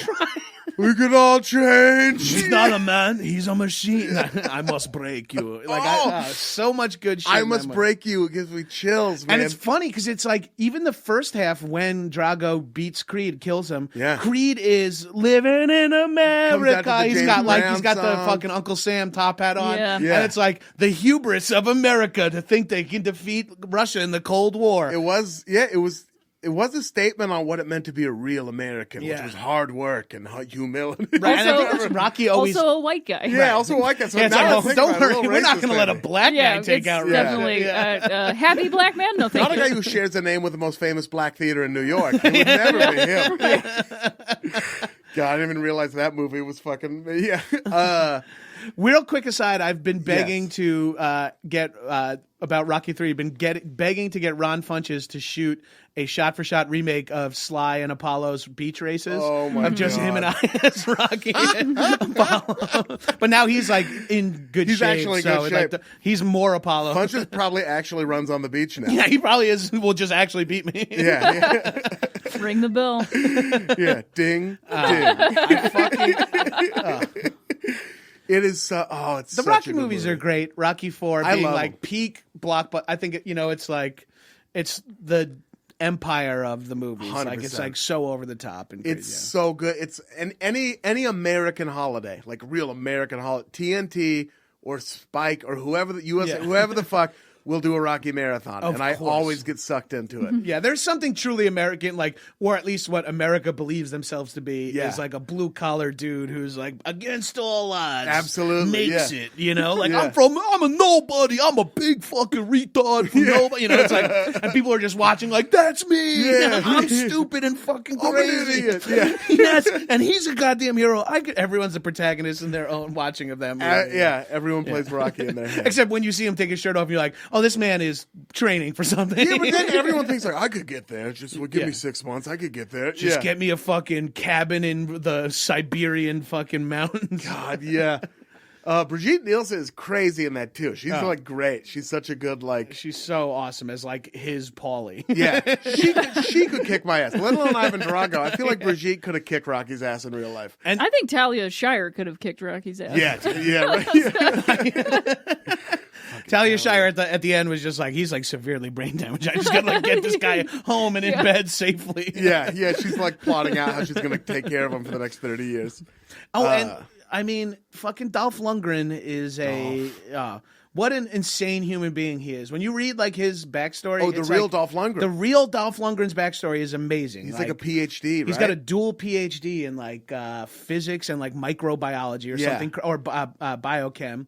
He was discovered because he was also a gold medal Taekwondo champion for Sweden, and then he was discovered at a bartend as a bouncer by Grace Jones. Really? Grace Jones was like, "Who is this piece of fuck? Yeah. I bet you I can make you famous. You look at you. You know, this is the '80s. Crazy. Anything can happen. You know." And Grace Jones just started dating him and just made him like a model / actor. He started getting like small roles. That's amazing. Only to become Drago. Yeah. Somebody tweeted like imagine the crazy athletic sex that like Grace Jones and Dolph Lundgren had. Oh yeah. Back in the 80s. That's like me picturing. I picture Joe Manganiello and what's her name, Sofia Vergara have sex. Oh, because yeah. I'm like, those are like my two like That's sex. Seeing that, I was just like, yeah. I'm like, yes, him. Oh, yes, her. Grace Jones and Dolph Lundgren have the same body type.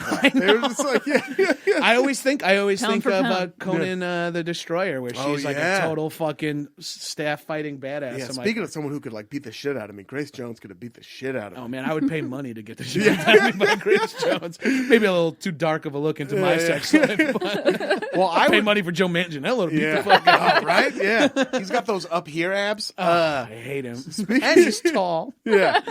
Speaking of tall, a tall order is your next. It's an awful transition. What you that was your second pick, Rocky IV. Okay. It's now time for your third pick, the first pick of the third round. Now, this is very difficult for me to. I'm going to pick another movie that I'm not even positive anyone would pick, Yes. but it just meant so much to me growing up. In addition to all the sports I previously mentioned, I played. Me and both my brothers did Taekwondo, and my dad did. So it sort of became kind of big in our house, martial arts. All based off of like Seagal and Van Damme made us all. So I was blood sport Taekwondo enthusiast. Yeah, we were like movie karate guys. Like, we were like, we didn't care about the honor or the discipline. We were like, can I kick like in a movie? Yeah. So blood sport I didn't choose because I don't think the kumite is a real sport. Kumite. So I was so hesitant, but I did choose what I think is the real, like, and I didn't go with Karate Kid because it's not really a sport movie as much as the film that I'm choosing for my third pick, Best of the Best. Oh, Best of the Best. Best of the Best is about a karate tournament between America and Korea. And again, it's like another American propaganda. I'm realizing now maybe these are the movies I like are propaganda. They're all like, America is the best. And I'm I like, only wish A League of Their Own was propaganda. right. Yeah, right. Yeah. Instead, they really voiced differing opinions in the League of Their Own. Yeah. But Best of the Best features Eric Roberts, Chris Penn, and three other nameless. Two great brothers. Yeah, two great Brothers of very more famous fame people. adjacent. And they make up the 5-man, not a real way to do a sport where it's 5-on-5 and you go up the rank and like each fight counts for, they're not even different weight classes. They're just different styles. Yeah. But it's like an Italian guy, an Asian American guy, a dorky dude, and then Chris Penn, who's like a cowboy, and then Eric Roberts. And he doesn't know how to dance, right? And Eric Roberts is like a fucking juiced up ponytail wearing dad. He's just like the most dad guy. All he cares about is his son who's in the hospital, but he must fight. And it just features amazing camaraderie. It features a xenophobic point of view about Korea, but ends with like the crying and the holding of like, we are all the same. And like Eric Roberts does, like he has like deaf cry voice. Tommy, pop it, Tommy. Like everything he says sounds like he lost his hearing for the moment. I'm like, this movie's problematic. I've like shot on handicapped people. There's something wrong with this movie, not me. But and that movie meant so much to me when I was young. Like it just really like, pop it, Tommy, pop it is what he says when he dislocates his shoulder. Yeah. And me and my brothers still to this day say it when you get hurt. It's like, pop it, Tommy, pop it. Just like I'll go on. In. Yeah. And he gets down and he gets him in like the Brazilian arm lock and he's like and then he tapes it to his arm and he limps out to fight in the fifth match against the Korean guy who has an eye patch and he's the badass Korean guy. Yeah. And he limps out there and he's like, can't bring himself to kick this injured man. Like he's like trying to defend himself with one arm, and it's like I'm like weeping watching like a fucking sea-level action movie. Honor. They would go on to make like 5 sequels of it that mostly started taking place in like underground fighting tournaments. Second best of the best. Yeah. Third best of the best. Just place of the best. Coming in fourth. One of the good ones. Just made it inside the gym. Right. Yeah. And good effort was the fifth one. Put on some clothes. Brush my teeth. Both Rocky IV and this movie also feature amazing training montages. Yeah. Which this one features a great, like they have their own training montage, but then there's a moment when they watch tape of the Korean team. Yeah. They're like, these guys are supposedly the best. Let's watch a tape. And they're standing under a waterfall in snow being like hit in the stomach with baseball bats, or like they're like standing with their leg up and a guy's breaking bats over their shins. Like they're so, it's like, come on, guys. I thought you were going to say they were watching tape and then they all wore like reading glasses and they were taking notes. That would be so much better. Chris Penn, cowboy hat and cheaters. Yeah. Oh, okay. Yeah. You can stand in the waterfall. One of those like banker visors on. With the green. Yeah. Fuck, that's funny. So two mega patriotic, homoerotic America fighting movies. Absolutely, just rippling man flesh. Yeah, that's the theme of yours so far. Even the program, just a lot of sweaty, rippling man flesh. Oh yeah, you're going to see a very much a running theme in almost every one of my artistic choices in life. Amazing pick, best of the best. Great martial arts movie. Rhea Butcher. It is now your turn for your third pick. Okay, great. My third pick is the 30 for 30 documentary. Oh, yeah. Believeland. Oh, of course. Of course. Have you guys both seen this? I have. Ian has seen it. I have. Yeah. This documentary really got me in my heart space. Yes. Because, like, holy moly, does it really... I know Andy Billman that made the documentary. He's like a diehard Cleveland fan. We're like pals. Talked together a lot. We texted through like every game after we met each other, every Cleveland baseball game. He was at a World Series game that got to watch it with him and Jamil Smith, also from Cleveland. Oh, that's great. That was like a beautiful moment in my little life of getting to watch Cleveland play in the World Series with those two dudes. But that documentary really nails what it's like to be like a Northeastern Ohio sports fan.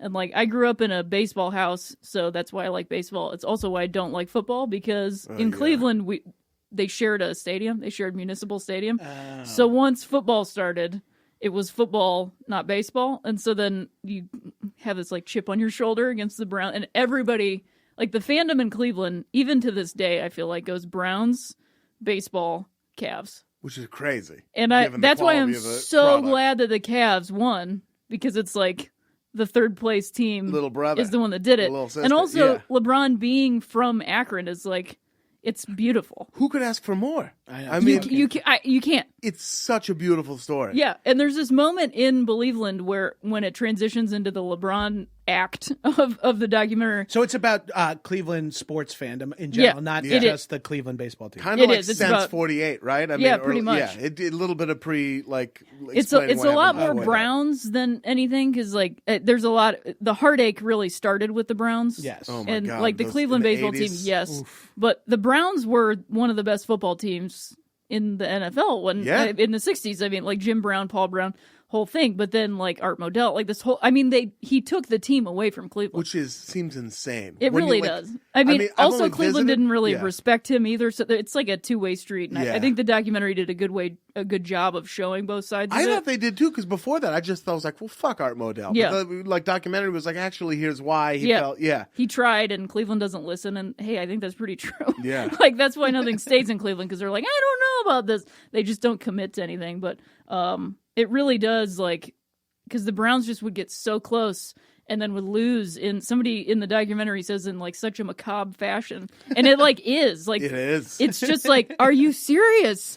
Are you? I don't believe it. And I mean, watching the World Series this year, I mean, I had to leave and go in another room and like punch a couch, because I was like, not again! Like, right? Not again! Yeah, like spectacular way to go down. The fumble and the drive. Yeah. Oh my God. The whole thing. That And poor guy now who we have the fumbled rain football. delay. What was his name? Why am I blanking on his name? We're like friends on Twitter now. Yeah. but it's Ernest Biner. Ernest Biner. I just couldn't think of his. I mean, in the documentary, he looks to camera and cries and apologizes to the city of Cleveland for the fumble.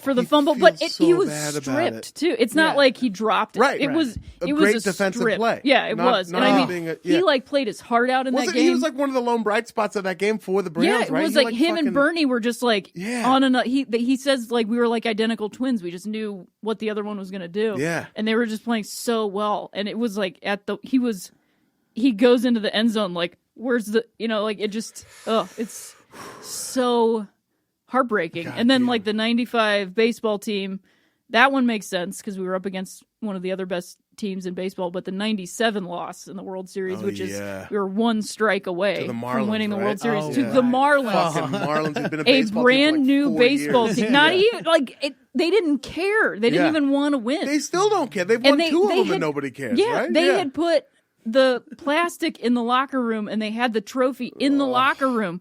And you know what? Like when I was trying to get over the World Series loss, which seems so insignificant now, I was like laying in bed trying to go to sleep and I stupidly got on Twitter and I saw that a sports reporter was like, during the rain delay this year, they went into the locker rooms and the Cleveland locker room had plastic on the lockers. No, why would they do that? And I because like the league had to protect for a walk-off win. But like, could you imagine playing in Game 7 of the World Series, tie game?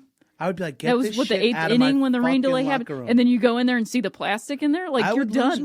You're done. Of superstitious sport, like I mean, it's baseball too. It's already like I wouldn't assume it was for champagne. I would assume because I was about to get murdered, and they wanted to make you had like the Dexter kill. Exactly. I would hope that would have been. But my favorite part in the documentary is when in the LeBron act when they start talking about that. Because also the Cavs were like basically the background for every Michael Jordan like major shot. We're in every poster going, But so Brian Windhorst, who is works for ESPN, and I love Windhorst. Shout out to him. I played sports with his sister Kristen, who was a tremendous athlete, great softball pitcher, and whose career was basically ended in like she was in a softball league just to keep conditioning, and like somebody took her out, like purposely knocked her over. Someone went Pete Rose on her. For real. But anyway, so I know, and he's like, and then he's from and he's Cleveland's own, like talking about LeBron. He's like, and it's so much better. He's Cleveland's own. Well, I mean, he's from Akron, but who cares? And I was like, that is it. That is the whole thing, because like Cleveland doesn't give a shit about Akron. And when I was home after the Cavs won, there wasn't that much Cavs stuff in Cleveland, and I was like kind of shocked. And then I went to Akron, and I went to like the pizza place in Akron that everybody goes to. 90% of everybody in there was wearing a Cavs shirt or something. And I was like, yes, Akron won. They might as well be the Akron Cavs. Yeah, for real. How far is Akron from Cleveland? Like 35 minutes. Oh, okay. Yeah. South, like directly south. Yeah, that's like I'm from Long Island, where people there have never even been to Manhattan. And it's 30 minutes away. It's like, you never went? Nah, that's not for me. Yeah. That's great. And Cleveland came out before the Cavs won, so they had to do an addendum. Yeah. And they added such a happy ending. I know. Oh, that's awesome. And then immediately again had heartbreak. I feel like though that documentary really did, like Ernest Biner like apologized, like just all this stuff, like everybody understanding Cleveland's pain in that way. Yeah. Broke something loose, and that's like what helped us win that game. And I mean, the Cavs. It was like coming back therapy. It was. It was like the city broke open. Yeah. It's like, well, I do have some issues, and then you're able to like harness. Yeah, we are actually sad about it. I'm rooting for the Cavs so hard this year. Yeah, me too. Fuck the Warriors, man. I can't.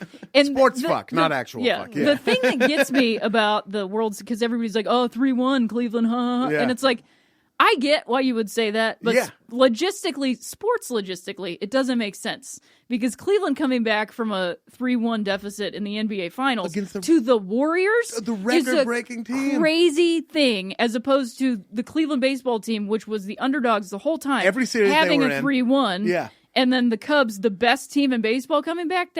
It's a totally different scenario. Right. Totally different. It does suck that they blew a 3-1 lead, like 100%. But when we lost game, objectively, that is not fun. Objectively. But when we lost Game 5, I was like, we're done. Yeah, because like all the Cubs needed was the tiniest bit of momentum, because they were too young for that stage. Right. And all they needed was that like one little bit of win, and I was like, we're done. And then they're like, we're we remember how to play baseball. Oh, fuck, right. Yeah. Oh, it's just a baseball I game. just play baseball? Yeah. Okay. All right, we are very good at this. Yeah, we're really good. Well, we have all the money. Yeah, all the money. Yeah, and all the prospects. Yeah. Well, and, I'm a longtime Yankees fan, so I'm not allowed to chime in about it. Yeah. I grew up a Yankee fan too, so I can't say. Yeah, we'll just end that segment by saying "fuck her, Aldous Chapman." But Yeah, for real. yeah. Believeland, amazing pick. It is now on to me for my third pick, the final pick of the third round. And with that pick, I'm going to take the movie The Sandlot. No. Yes. Ooh. Yes. Great. The Sandlot. Great. It was on TV again the other day. Any point in that movie, I'll jump in and just watch it until the end. I fucking love that movie. I love it. I just spent $70 online to buy a shirt that has Wendy Pfeffercorn. Yeah. Oh, the button-up one that's on Instagram all the time? Yeah. I fell for an This one? Instagram ad. Yeah. I bought it because that's my favorite. Can you guys guess what my two problems with that movie are? The kiss rape. Yep. And you throw like a girl. You play ball. Play ball like a girl. Yeah. Not even like you throw like a girl. You play ball like the a whole girl. game. Yeah. Yeah. And the barfing from the Mine was- chewing tobacco. Oh, that I don't mind at all because My problem that is too kept many me from minorities. trying it. Me too. Wait, what was yours? My problem is too many minorities. Was in them. too many. Yeah, you didn't care for it. Yeah. I was like, nah, come on. You don't have neighborhood ball games like that. How about Benny the Jet Johnson? Huh? Yeah. The Fuck, that's a good movie. Yeah, so good. The chewing tobacco scene did make my brother chewed, and I'm sure without that scene, I would have given it a try. Yeah, me But too. it- 100%. So gross. Thank you, The Sandlot, for yeah, that. thank you. The same. Because More I was effective definitely than any already non-smoking. smoking when I saw that movie for the Yeah. first time. Were you really? Yeah. Oh my I started god. smoking when I was like 12 or something. Rhea got at it early. I smoked They one make 'em stump tough Bad and cool neighborhood. when I was 13 because I was afraid to get smell like it, and I never tried another cigarette again. I was listening to Weird Al tapes still at that age. I watched Stand By Me very early on. So. Oh yeah, that was the opposite message of the chewing tobacco thing. Yeah, in that. exactly. It's just such a fun. There are definitely problems with it, but it's such a Yeah. fun movie. You know what I noticed the other day watching it, Rhea, and you might be able to, the hats in it. Oh yeah, I noticed The that. I hats watched that it all on the a kids are plane wearing. recently. That the California Angels hat that the kid with the has on halo with on top of it. Yeah. The Kansas City the black Yeah, kid, they made of him wear a course. Kansas City Yeah. Monarchs hat, of course, but like it's such a dope hat. I know. They also have Yeah. you got a fireplace at home? Yeah. Why don't you put your hat in there? Throw that Yeah. hat. The kid's got the fucking fishing hat Fishing with hat. crazy brim. This Yeah. super long thing. Yeah. Yeah. Get a fireplace? Just maybe put your hat in there. It's just great. It celebrates sort of the romanticism and the history of baseball in like a fun way. I mean, that moment where that character actor is playing Babe Ruth, and Yeah. he's like, "Can I keep this? I don't know why, but I want to keep this, the Hank Aaron card." Yeah, right. Yeah, So yeah, at watching that as an adult, I like almost started crying, just like the yeah. fact that they put that in there. right. So Such a good. beautiful little moment. Because then you like, this is the last year of Vin Scully. Then you go and listen to because Yeah. Vin Scully called that home run, the Benedict Hank Jet- Aaron Oh, home the run, Hank, yeah. breaking Babe Ruth, and he's like, "A black man is getting a standing ovation in the Deep South. This is yeah, I love baseball." in Anyway. Atlanta. Yeah, right. Yeah. That movie has one of those advantages where it's like it's so period specific that it becomes universal. Mm-hmm. You know what I mean? It's like Yeah. so good, and it's like that. It's exactly what it was like. We played football instead of baseball Same growing here, up, but it's yeah. the exact same thing as playing schoolyard ball. It was like the new kid who's like, I don't know if I like him, but he has a football. You know, Yeah, so yeah, I so don't we have to let him play, yeah. yeah. Like that movie just hits that for me, and it features like the one fat kid who they let hang out Oh, with them. yeah. Who I see all the time. All the time. Well, because anytime I ran into you was outside of Stamp, and I think Yeah. that's I've seen Hamilton Porter at Stamp Yeah. like 3 times. Yeah. He works next door. Oh, say no more. I know what's next door. I'm not about to fuck with those people. Yeah. Oh. Yeah. I didn't say anything. Yeah. L7, we need Dodger Dog. Yeah. yeah. Just Yeah. Yeah, the kid. Oh, yeah. You got it. You got it. Haul it up. Bring him. The fuck when they got. I love the litany when they go through all of Babe Ruth's nicknames. Oh, You know, yeah. you're like, The Sultan of SWAT. The Colossus of Clout. Colossus of Clout. Yeah. And then You're Killing Me, Smalls. I was just home, and my God. brother-in-law had a T-shirt that said "You're Killing Me, Smalls," yeah. and I was like, "Holy shit, that's so Amazing. The story with it, that forever. It's just so fun. It made me want an erector set. It was a baseball movie that made me want an erector set. James Earl Jones being like the big doggy and like having the dog like big that's such a specific thing too of like ball's gone, we lost that monster that they use. They have like puppet pieces for, like to make the dog as big as they want. It was just so. Great sequence when they're running through the pool and the dog jumps over. The kid's going, look, mommy, doggy. Big dog. But when it jumps over, they like hold on its dick. Like, I was just going to bring that up. It's so funny because my mom is like the reason that I'm into movies, and she would always tell me this like back stuff. And I remember her as a kid being like, yeah, they always use female dogs and animals for that reason. Right. So you don't see like a dog it's dick. just not. And I was like, oh, that's weird. Yeah, I remember the fact that I know that Hercules is not neutered is insane. Yeah, it's there should not be that graphic of a shot in the film. Yeah, exactly. It's just... Oh, it's such it's a weird like shot. over a child's head. Yeah. Yes. Super slow motion. Just it's like the hovering. ending of a Wes Anderson movie. I love when Hamilton does like Three-quarter time. ladies before his cannonball. Oh yeah. That's such a great moment. Oh, it's such a fun little movie, and just like just enough magical realism in it to just a smidge to make it feel like childhood. And did you guys see Ben Zobrist riding his bike to Wrigley Field this season in his full uniform wearing PF Flyers? Did he really? Yeah. Oh, that's fucking cool. Baseball. Oh, that's fucking cool. I mean, as much as it hurts to say, it's fucking cool. It's cool. It's cool. It's the rich kids, though. Cool in the regular season. I like that like, even though the fight has like stuff that, you know, it's like, oh, that sucks that you have to say that, but it's the rich kids versus the like kids with nothing. Yeah. Oh, they don't even have enough money for a ball, and then these kids show up in their uniforms and hassle them. Like, I love that. So good. One of the great, little underdog story hidden in there. Mm-hmm. Fantastic. So that's my third pick. I'm now going to make my fourth pick, the first pick of the fourth round. And I'm going to go back to the world of, Nope, okay, I'm not. I was going to do documentary. I'm not. I'm going to take the movie Blue Chips. Wow. Yeah. Wow. This is maybe my Shaquille version. O'Neal. Yeah, Shaquille O'Neal, Nick Nolte? Nolte. Yeah. Anthony Penny Hardaway, and whoever that white guy was, who was also a college player. This is maybe my version of the program. I fucking love Blue Chips. I love it. I think Shaq is pretty good in it. I think Penny's pretty good in it. Nick Nolte's amazing in it. It's just such a fun college basketball movie. It again goes into like recruiting violations and all that stuff. Yeah, it's weird. They must have been around the same time. I think they were. Yeah, because it's sort of like the dark side of college athletes. Yeah, or whatever. It is. It's kind of the basketball version of the program. Yeah. Shaq plays Neon Boudreaux in it. Great, like a really smart kid who just doesn't care to like pass his SATs. He's funny in it too. And here's a fun story that it was actually covered in the Magic Moment 30 for 30. But Shaquille O'Neal was a player in the league. He was like a rookie in the NBA, and the Orlando Magic got the first pick again in the next draft. And Chris Webber was supposed to be like the first pick kind of thing. But Chris Webber. Yeah. Anthony Hardaway's agent got him a role because he played at Memphis college ball, and he got him a role in Blue Chips. And not a role, an audition, but like a basketball audition. So they played like these scrimmages with all these players. And Anthony Hardaway was like strategizing. He's like, I'm just going to feed Shaquille O'Neal every time we go down the court. So in this like pickup game, he just like threw all these alley-oops to Shaq and just was feeding him all like over and over and over again.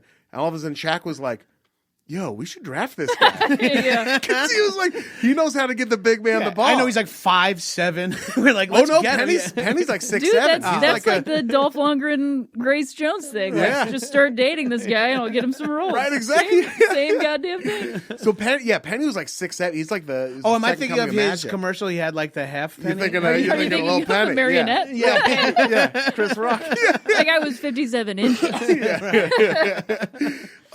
So they still took Chris Webber first, but then they traded him for Penny Hardaway and like also got another pick. So it was like this amazing because of the movie Blue Chips. The Orlando Magic ran out Shaq and Penny. There's this guy I shot a movie with this summer. I think would be good for our professional basketball. They took Nick Nolte in the second round.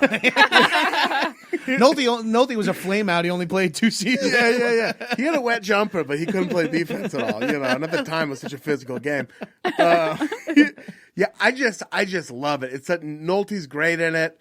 I think I saw Blue Chips in the theater and then never saw it again because I have like some memories, but not a lot of it. I have it on digital video disc. I'll still throw it in. I'll still throw it in every now and then. But it's just a real fun basketball movie. The guy, there's clearly like a Larry Bird proxy in it, and they give him a tractor. They try to brab him with a tractor, just like, and it's so. Does he wear a cowboy hat in the movie? No, he wears like a John Deere hat. Okay. Yeah. He's like Indiana. He's literally from a small town in Indiana, like Larry Bird. And there, hold on, I have to find this quote. Sorry.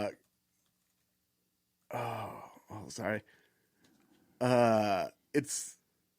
Oh, am I gonna even be able to find it? Probably not. Listen, look up. I will tweet about what the quote is. He's just like a blue chip white athlete such as myself. I think I could get upwards of $80,000 a year. It's just this fucking crazy craven quote from the movie. Anyway, that's one that I love. Maybe no one else would have taken it, but I had to have it on my list. I mean, Shaq's legitimately funny. Shaq's legit funny. Shaq and Charles Barkley are two of my favorite working comedians. They're 100%. 100%. And unfortunately, they make each other worse on that show. But like, Shaq, we just shot, I work for the Late Late Show, and we did a sketch with Shaquille O'Neal that I wrote, which was such a thrill. But that's awesome. He was really great in the sketch. And then at one point during it, he like turned to the crew, and there were like 20 crew there. And he was like, "We've come a long way since Kazam, people." And like with like perfect timing after a take was over, and everyone like lost their shit. Like people like were laughing all over the place. I shot a Radio Shack commercial with Shaquille O'Neal like 8 years ago, and I was shooting my angle with his double. Yeah. And this guy, he's like, "Hey, what's up? My name's Marquez." And he was like one of the biggest human beings I've ever seen, shook his hand, and he got over into the side, and they're like, "All right, Marquez, get up on the apple box." Oh, my he's God! He's already the biggest dude I've ever seen, and he's got to get up like 7 inches to match Shaq. God. Isn't that fucked up? Shaq comes rumbling out, and he's like, they're like, "How you doing, Shaq?" He's like, "Good. I'm going to get out of here in time to see that Jackass movie, right?" And they were like, "Yes, Mr. O'Neal, we should be able to do that." He's like, "That's all I care about."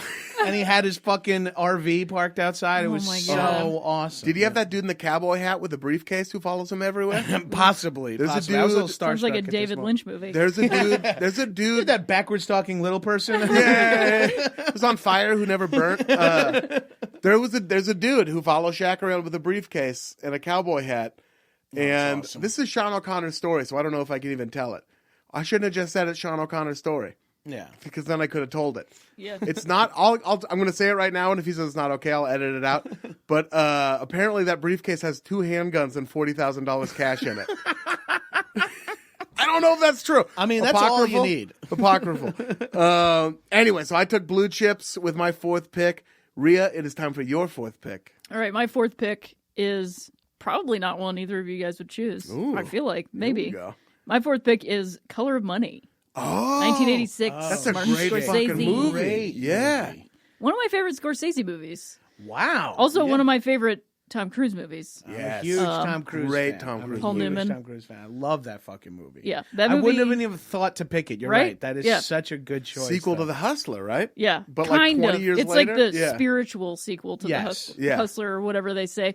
But I love that movie. It came on like when I was a kid. I would have visitation with my dad every Sunday. Yeah. And in Cleveland, Akron, the broadcasting area, they would play like westerns from 10 to 11. Then from 11 to 4, they would play movies. Yeah. And so I just like watched movies constantly. And I saw Color of Money when I was a kid, just like by myself, watched the whole thing. So good. I love the like it. You feel like you're there, and it makes so much sense. Yeah. You know, like the Chicago, like the pool scene, not the scenes of the movie, but like just you're immediately. It's like a mob movie or something, but not. It's just with pool. Right. And, It's You're such just a believable. bought yeah, into yeah. the You're just world like immediately. immediately there. Yeah. You get everything. Tom Cruise works at like the Children's Palace, which is like not a thing anymore, but I used to go there. Yeah. You know, What was like the children's one? We didn't have it in Oregon. What was Oh, it? you didn't? It was No. just like a cheap Toys R Us. Yeah. Okay. Yeah. It was yeah. like the- okay. Right. I remember Like that KB now. Toys. Yeah. Yeah, exactly. Yeah. And they had to wear shirts with like their name on it or whatever. And there's also an Akron reference in that movie. Perfect. They talk about like the Akron tournament at the end. But I love it so much. It's like cold out. Also, they play pool in Chicago next door to where I used to like practice improv with people. Oh, really? Like just next door. Yeah. So you could be great. like, oh shit, that's that right there. Yeah. Do you play pool at all? Did it make you want to play pool? You do play pool. pool. I'm so jealous. I was so bad at it. Crumb Fest, and I hadn't played in a couple years. Omaha or in Denver? Omaha, yeah. And these guys were like, "Come on, let's play." I was like, "All right." I haven't played in a while, and then I ran the table for like 5 rounds. And when I lost on a scratch too. And I was like, "Best way to go out because you didn't do it." Yeah, I did. I did it to myself. I did it to myself. But I like straight up. I like ran the table. They were like, "You were hustling." I was like, "No." I was setting your expectations low. There's no money on this nobody's game. fault but your own. If I was hustling, you wouldn't be wearing that jacket anymore. I mean, I used to play in Chicago with like my ex-girlfriend. We would play doubles with people. And there was a time at this small bar in Chicago that was like a basement bar that you would go into, one table. We would get in on games. And there was one night where the entire bar was watching our game. Wow. The whole bar. I mean, like 100 people probably. In a bar as big as the room we're in right now. And I made a shot around a ball that was sitting in front of the pocket, and the whole bar lost their shit. Oh, that's it was like one of the highlights of my life. And like, I don't know anybody else that saw it, but it was one of the best shots I've ever made. Just like scooted it right through, and people were like, "Ah!" Like it was the best. That's right up there with like a late night set. Like straight up. Yeah. What's the Paul Newman turn in the movie? Like he like. You think he's selling out Tom Cruise, but he's really doubling down. Like I remember being so confused, but so into it. I remember like. Well, I mean, I don't. How much do we want to spoil? Well, it's from 1986. It's a 30-year-old feel free movie. to spoil it. Yeah, he gets hustled. Right. He's the whole thing was a hustle. Yeah. Like Tom Cruise being like this, not like a kid that doesn't know what he's doing, was a whole long con, and like they think he knew, but he didn't know, and he really believed it. And it got him back into the game. And that's like, it's kind of got one of those Bull Durham endings where he like ends up with the woman that he loves and cares about and like realizes like, oh, this is not. So good. John Turturro's in it. Oh, yeah. right. Forrest Whitaker. It's one of Forrest Whitaker's first movies. Too. Oh, no shit. Because he hustles Paul Newman too. Yeah, right. Fuck. Yeah, John Turturro. The opening scene too, that's just like shot from the table, and Scorsese is doing like voiceover of like what pool is all about. The smoke and the so good. I have this soundtrack on vinyl. It's such a perfect awesome 80s blues soundtrack. I love it so much. And Mary Elizabeth Mastrantonio, one of the great names. Is that Maid Marian from Prince of Thieves? Yeah. Mastrantonio. I might change my last name to Mastrantonio. Yeah.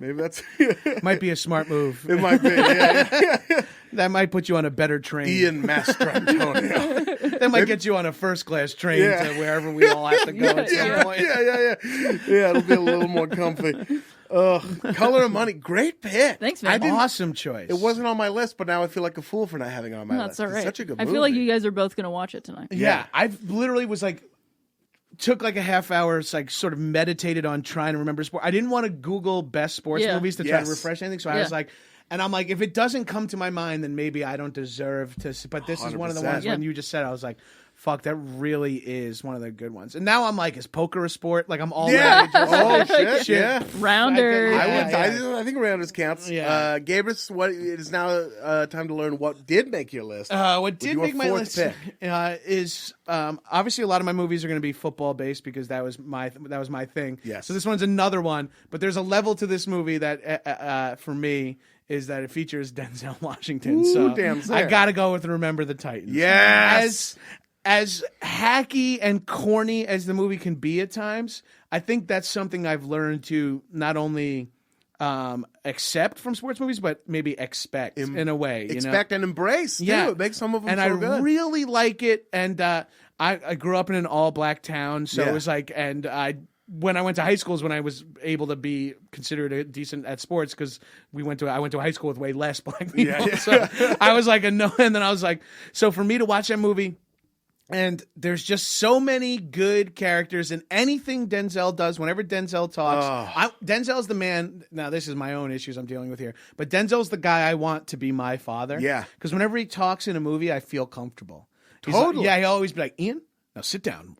Now you're okay. I'm okay. We're gonna be okay together. All right. You're doing your podcast. You're gonna do a good job. Like it's always so. Everything he says sounds so positive. Yeah, like yeah. He's talking you through like it could be a hostage situation, which it is in some of his movies, but it still feels the same way. So Remember the Titans hits me so fucking hard. Man. It's so good. Strong side, right side, strong side. Yeah. Like fuck me, the dude. The soundtrack is fucking like mwah. The soundtrack is awesome. The characters are so fucking rich and fun and like California sunshine. Yeah, like that's such like they were just such fun character choices. It's kind of like a good cast too, doesn't it? Like they're all like Opie from Sons of Anarchy is Berthier or whatever his name is, the main dude. Dude, there's like a fucking car accident. There's like racial tension. Oh, Hayden Panettiere's like the daughter in it? Yeah, who loves football. To like the sort of racist, like the assisting. That's one of my favorite roles in movies about like integration is the like racist assistant coach or racist guy who learns over the. I just watched that fucking Sudeikis Jesse Owens movie on a plane. Really? Yeah. I feel like that movie. It should not. The name of that movie is so perfect. It's so perfect, and like, is it not good? I haven't watched it. It's like not making the list. It's not making the list, but it is like. But it suffers from like that, and now I don't know much about this, but it suffers from like, well, thank God this white coach was able to help Jesse Owens become like a guy who was like objectively the fastest human being alive. His animal instincts and taught him. Yeah. Finally, a quarterback who could think on his feet. You know, it's like the most stupid. But I think Remember the Titans sort of does it in a way that isn't so hammy or awful either. It's sort of like enough for a kid to pretty watch. Good. Yeah. Yeah. You know who's in that movie? Your boy Ryan Gosling. Oh yes, right. And he's like a cornerback. Yeah. He's like the quarterback who loses the job to California. Yeah, to Sunshine. Yeah, to Sunshine.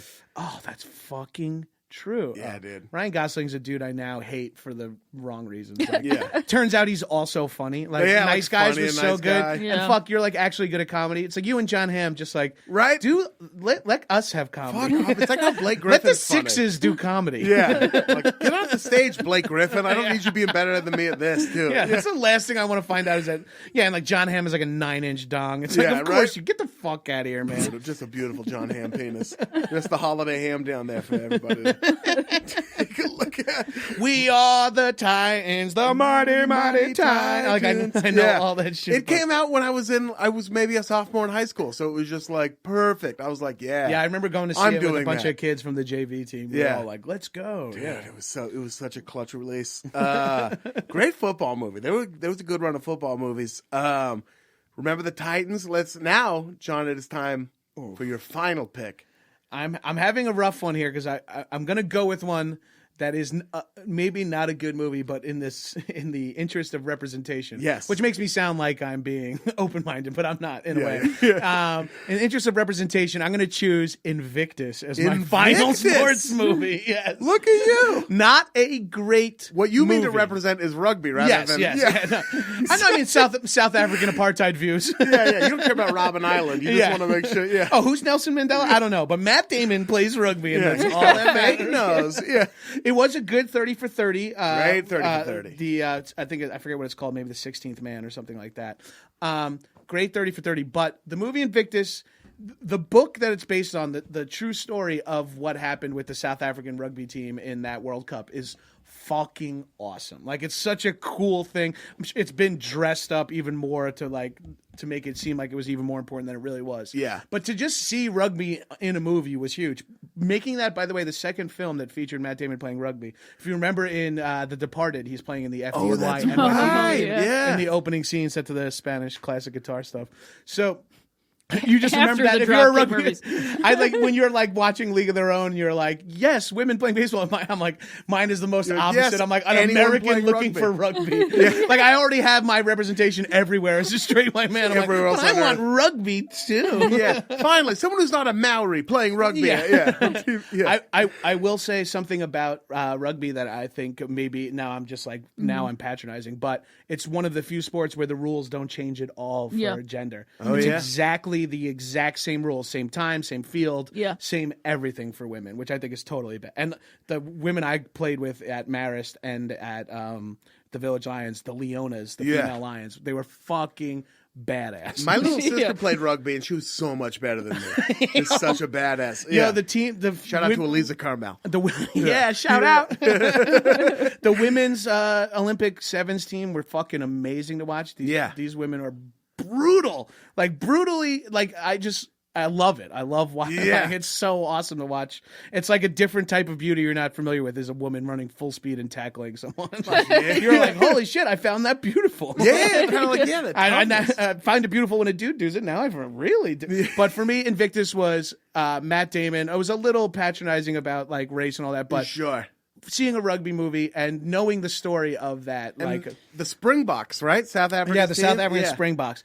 And now, so the Springbok is like a South African like plains animal, like a big ass badass deer, more or less. And early on in that team, the Springboks, when they would be like, one of their initiations would be like take one of the toughest guys from the team, and they'd go out and try to tackle those fucking animals. What? Yeah, they would like guys have broke their shoulders and shit. Like you're out for the season. Trying to tackle like a legit animal, like fucking like hunting. This thing's built to withstand lion attacks. Right, exactly. They defend themselves with Jeff. Yeah. Jeff Van Rudeman or whatever. Van Rudeman. Yeah, that weird Dutch last name. Yeah. But yeah, so I think for my last one, if I would be, laughed out of the rugby world if I didn't pick a rugby movie. I'll be it as bad as it is. Yeah. Now, hopefully, I'll be able to make a rugby movie in the next 10 years. That's my move. That'll be your move. Yeah. I want to make like the Sandlot of rugby. You should. Yeah, absolutely. You'll be the coach who comes back. Yeah. You play rugby like a girl. Oh, thank you for the compliment. Thank you. Yes, and that's why you're on the team. We need a few more of that. We need a few more rugby guys that play like chicks. Yeah. Let's get them. Get in here. Oh, great pick, John. So that wraps up your draft. Rhea, it is time for your fifth pick. Your final pick. Great. My final pick, now, I could be cheating. I don't care. My final pick is the 9 for 9 series that is within the 30 for 30 series. It came out at the anniversary of Title IX, which allowed women to play sports, essentially. Not at all. I'll allow it. In college. If you get the whole OJ doc, you get absolutely. Because it's a series of, hour-long documentaries, just like 30 for 30, and there's some really great ones in there, like the Renee documentary, the first transgender professional tennis player. Yeah. There's one about Billie Jean King and the Battle of the Sexes. There's one about WNBA, I think, Cheryl Swoops, and the two that I really love are Venus Versus, which goes into specifically Venus fighting for equal pay at Wimbledon, because like literally she was playing in the final round of Wimbledon, and that morning, hours before she's about to be at center court, she's arguing in front of the board saying like, you have absolutely no reason to be paying us less because we have as many people coming to see us. Yeah. Like there's no more in America. She's the biggest tennis star that America's she's objectively the most known. Yeah. Venus and Serena. Side note, I watched the US Open from 2001, which was on September 8th. 2001 in Flushing, New York. Watch that match and just looking at people like they don't know what's coming. Yeah. And also the outgoing interviews with those two sisters. Those are some professional ass athletes, those two women. I highly recommend reading their statements afterwards of like being sisters, being professional athletes, just amazing. And then the other documentary in this series that is also very worth a watch is Let Them Wear Towels, which is about female sports journalists and how much they had to fight and still fight to be respected. Because that was a quote from a manager, I think maybe, or Jack Morris of the Minnesota Twins, who was a real piece of shit, to a specific journalist who died recently, whose name escapes me. You'll probably figure it out. It's a great story. You guys should both read about it. But he just said, like, oh, yeah, if they want to come in here, let them wear towels. Yeah, let them wear towels. Yeah. Yeah, but that's the male journalists don't wear towels either, though. Right. It makes no sense. It's a whole backwards double standard, and it's a really good good documentary. Fucking great, man. And that's just sports journalism. That's not even like women wanting to play sports. That's just wanting to cover sports. Right. The ability to write things cover down sports? and to notice things. Yeah. When some of the like Jackie McMullen is one of the like anyone who's an honest person wouldn't. She's one of the top 5 basketball writers just around right now, and maybe ever. Yeah. Like, there's just fucking amazing. Yeah, that really bugs me. It turns out gender doesn't help you write better. Yeah, right. Yeah. Turns you out can hold an previous extra pen with notion. your being a dick. good writer means you're just a good writer. That just makes me also think of the women's soccer team. Oh yeah, there's one on them too. Because The that's US like women's soccer team. they're like we do better than the men. Right, we are and then like objectively do way better. That's what's a bit like the original like women's U.S. soccer team, Mia Hamm, Brandi Chastain, all those women that like broke the soccer thing loose. Like everybody's like, oh my god, women's soccer, we love it. Then they make a men's Major League Soccer in the U.S. and you're like, wait, what? Hang on a minute. So wait, what? Yeah. Like, we love way to capitalize on the fever incorrectly. Thanks, ladies. We got it from here. Yeah. Fuck, man. There is a women's professional league. Shout out to the Portland Thorns. Ooh. Pretty good. The Portland Thorn Smiths. Yeah, the Portland Thorn Smiths. Yeah. I don't know why that Courtney Thorne Smith's name is in my head. Portland Courtney Thorns and the Thorne Timbers, Smith. two of the best teams in American professional soccer. There was Jennifer also Fry. I highly recommend if you're into sports journalism or journalism at all. She recently passed away, and she was just like prolific in sports journalism. And she had a fight with Jack Morris, who was essentially just a complete asshole to her because she was a woman. Yeah. And it's been spun that like he was not a dick and she was just like shouldn't have been there or whatever. But I highly recommend looking into it because I read a lot about her like on a flight, and it was there should be a movie about that woman. I'll make it. Make that movie. Yeah. That's what we're taking out of this is like maybe we should all work. We should all make some sports movies. There was also a Pat Summitt documentary. Yeah, in the 9 for 9. Yep, thank you. Fucking Pat Summitt. Fucking Pat Awesome. Summitt, man. Pat Summitt. I read an What a article by G. a male sports writer that was like, I should have given her more respect. Yeah. Everyone should. So she was- awesome. Literally everybody. She's one of the greatest coaches in the history of Yeah, athletics. because not only is she like the most winningest coach of NCAA, everyone fucking graduated. Everyone graduated. They graduated, man. And she turned out some of some of Just America's great finest people. athletes. She came gave from her women program. an opportunity to become like people. Yeah. And like that is something we just don't value enough. Not you know? at all. It's She fucking did. Like, the idea of a student athlete is ridiculous, you know, like with like Coach Calipari is like the men's equivalent of like a Pat Summitt. It's all one and done shit. You know what I mean? The idea of and I think the idea of being a student athlete is ridiculous anyway. Like, let this person who's obviously going to be in the NBA obviously go to the NBA. But like Pat Summitt did that and made sure they graduated. It's just fucking So dope. all of her players graduated. all right? of them. All of them. There wasn't She's one like who the dropped only out. coach that is that winning and then also had all of their students graduate. Fucking man. Shout out to Pat Summitt's ghost, wherever it is. It is definitely It is on a basketball It court. is definitely on a basketball court. In a pantsuit on the sideline. Yeah. It's somewhere shouting at Len Bias's ghost.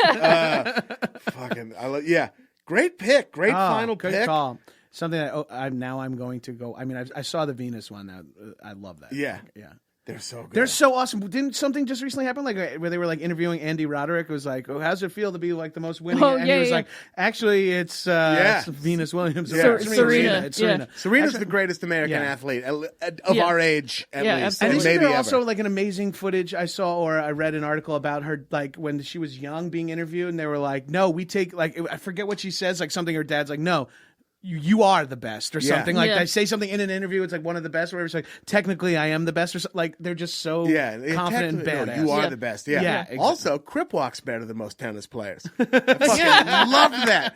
I love when she fucking busted it and people were like, "No, you can't do that." It was like she's from fucking Compton. I Lay can't- the fuck I know, off, it's so- Yeah, man. man, they used to give Venus so much shit just for beads in her hair. Yeah. In Wimbledon. It's like, oh, that's not racist at all. Agassi had turns out Agassi had a wig on. Yeah, had a and wig on and all a the meth time. pipe underneath that wig. And you're getting mad about her beads? I know. Dude, yeah. Fucking Serena's a bad. Like, if you can't get behind that, fuck you. I mean, Yeah, you're they're an both American. badass. If you don't look at those two women and be like, those are athletes, like you're a fucking idiot. Yeah. Dude, the Williams sisters. Yeah. Amazing. So now it is my turn to make the final pick of the sports movie draft, and I am so torn right now.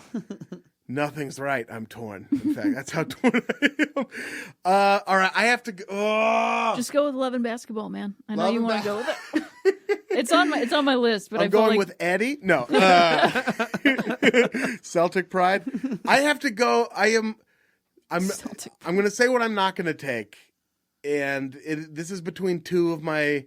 I'm not going to take the Bones Brigade documentary. Okay. Which is, if you haven't seen it, it is one of my favorite. I've seen it dozens of times. It is such a good documentary about skateboarding. Yeah. And about the Bones Brigade specifically. It's just amazing. It's beautifully shot. Mm-hmm. Everyone participates in it. Have you seen the Taz Papas No documentary? Great follow. If you love the Bones Brigade one, Yeah. watch the Papas documentary. Oh, I definitely will. The like Rodney, just like how in depth they go on Rodney Mullen. Yeah. On this is like, man, what a sweet, gentle dude. Yeah. He is too. So I'm not going to take that. What I'm going to take instead, and apologies to you on this, John, taking Winning Time, the documentary about Reggie Miller torching the New York Knicks. Cheryl Miller was better. Cheryl Miller was way better. And they talk about that in the documentary too. That's one of the great moments in the documentary is like when Reggie, Cheryl and Reggie's dad pick Reggie up from like a game where they're like, Reggie's like, yeah, I started tonight. And like Cheryl is like, oh, great. And he's like, and Reggie's like, yeah, I went for 43. And Cheryl doesn't say anything. And like, what did you do tonight? And then they just cut to this clip where it's like, local high school basketball player Cheryl Miller goes for 109 points. I haven't seen this. Reggie Miller is only who he is because of Cheryl Miller. Because he had an older sister who was better than him all the way up until when he was in the NBA. Yeah. And maybe even then. We'll never know. Cheryl Miller fucking owned him. And it's she ripped, dude. She fucking was great. Cheryl Miller. Awesome. Cheryl Miller probably I don't know. I don't know enough about basketball to say that. But she was fucking she'd beat any dude who thinks he could be.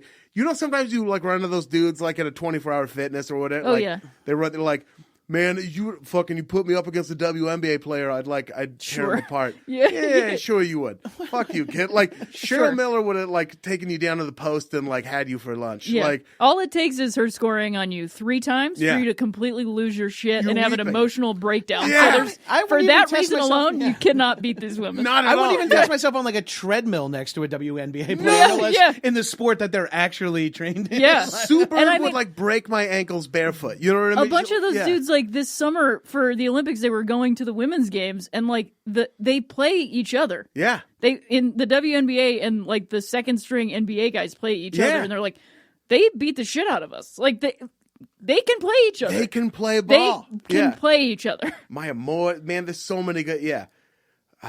What's her? Fuck, I forget her name.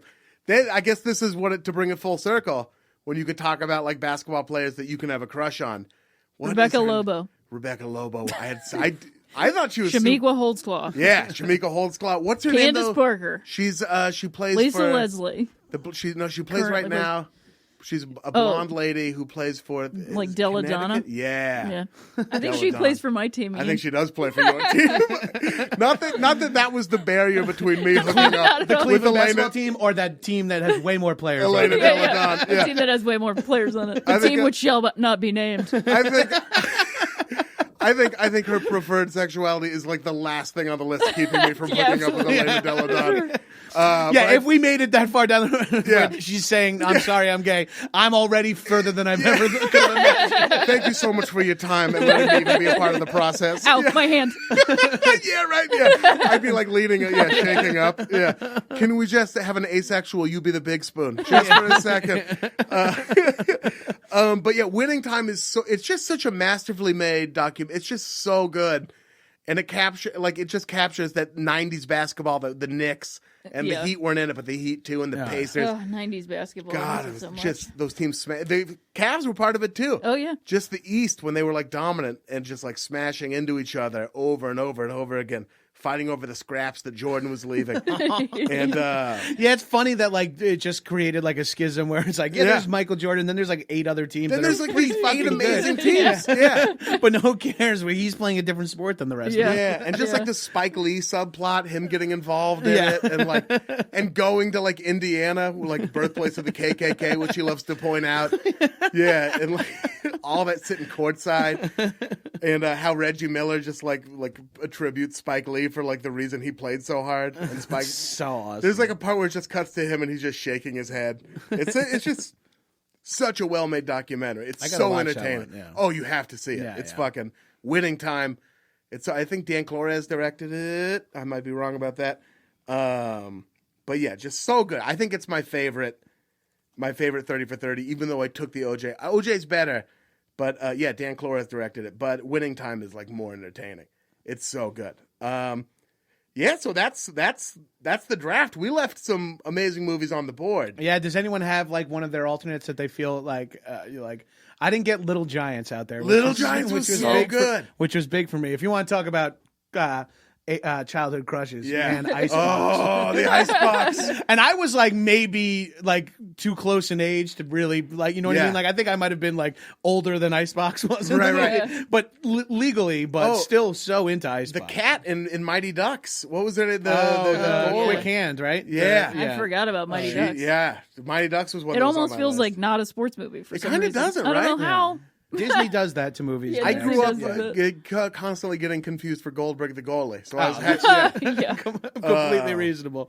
I also off of hockey movies, Miracle. Miracle's That's another good. Disney movie, yeah. but I feel like it's just because it's based on a good story. Here's the three movies that were hardest for me to not pick: Space Jam, good call. White Men Can't Jump, and Varsity Blues. Oh yeah. Oh yeah. No one said the original Friday Night Lights either. No, Yeah. the TV show was so much better. TV It's show hard to blows talk it about out the of water. movie with it, Yeah. but the movie when Boogie is finding out he's not going to play is one of Yeah. the most intense scenes Yeah. in a movie ever recorded. Holy really- shit! it's yeah. And I really mean good. that Explosions in the Sky soundtrack is Oh, so perfect for You will- football. so perfect. So perfect. It's so good. so good. Speaking of so good, you got. What did you leave on the board? Oh, I left Love and Basketball on the Yeah. board. Field of Dreams Field of Dreams. Ooh. Fuck, how and did we not Moneyball. take Field of Dreams? I didn't take Field of Dreams because I already did because Field of Dreams I Yeah. hated when I was a kid because I didn't get it at all. Right. And then watching it now as an adult, I was just a puddle. Hey, Dad, want to have a catch? Oh, I can't even watch shit that has dad issues. Yeah. Like I cry at like It's- Modern Family third act. yeah. Like I can't. That's fuck with why I left it on the table. Yeah. Yeah. I didn't want any crying. And then in what there. was the There's last no one you crying in said, Rhea? baseball. Moneyball. Moneyball. Moneyball Moneyball's makes me such cry. a good movie. Moneyball makes me cry. It's That's how almost much a I love front baseball. office movie more than a baseball, but it's so Yeah, but good. it's so good. I love Wait, what did you say Moneyball. before? Oh, you love and basketball. That Love also and makes Basketball. we didn't. Hoop Dreams feels Hoop like Dreams. a big. Oh, yeah. I love Hoop Dreams, and this is going to sound hypocritical because I took like a 7-hour OJ documentary. It's long. It's long. It's Hoop Dreams very is long. very I long. forgot when I Investment. rewatched it. I was like, this Yeah. movie's way longer Hoop than Dreams I is was. like 3.5 hours. Yeah, it's very long. We left He Got Game on the table, which is so good. Raging Bull. Oh. We left an Oscar winner. Yeah. But who wants to watch? Who's like on home Happy and like Gilmore? Throws that in. Happy Gilmore? Like Yeah, that I don't usually throw Raging Bull in. Never. I wanna It's like have, a nice Friday. You're like, what do afternoon. you? Let's make some Yeah. popcorn and watch Raging Bull. Yeah, I want to But watch a Happy guy beat Gilmore's the crap probably out the of his wife. sports movie I've seen the most. Yeah. Yeah. Now that I think about it, I wouldn't call it a sports movie because it's a Sandler movie first, but Yes. shit. It is kind Also, of a Tin Sandler Cup. movie. Oh yeah. another great Costner run. We'll save all this for round 2. Thank you so much, Rhea Butcher, you. John Gabrus. Thank you, Ian Karmel. Thank you for your did it. time. Thank you to the listeners for listening.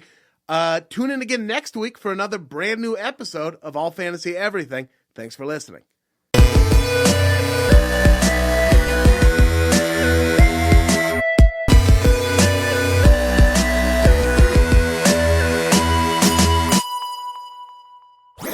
That was a HeadGum podcast.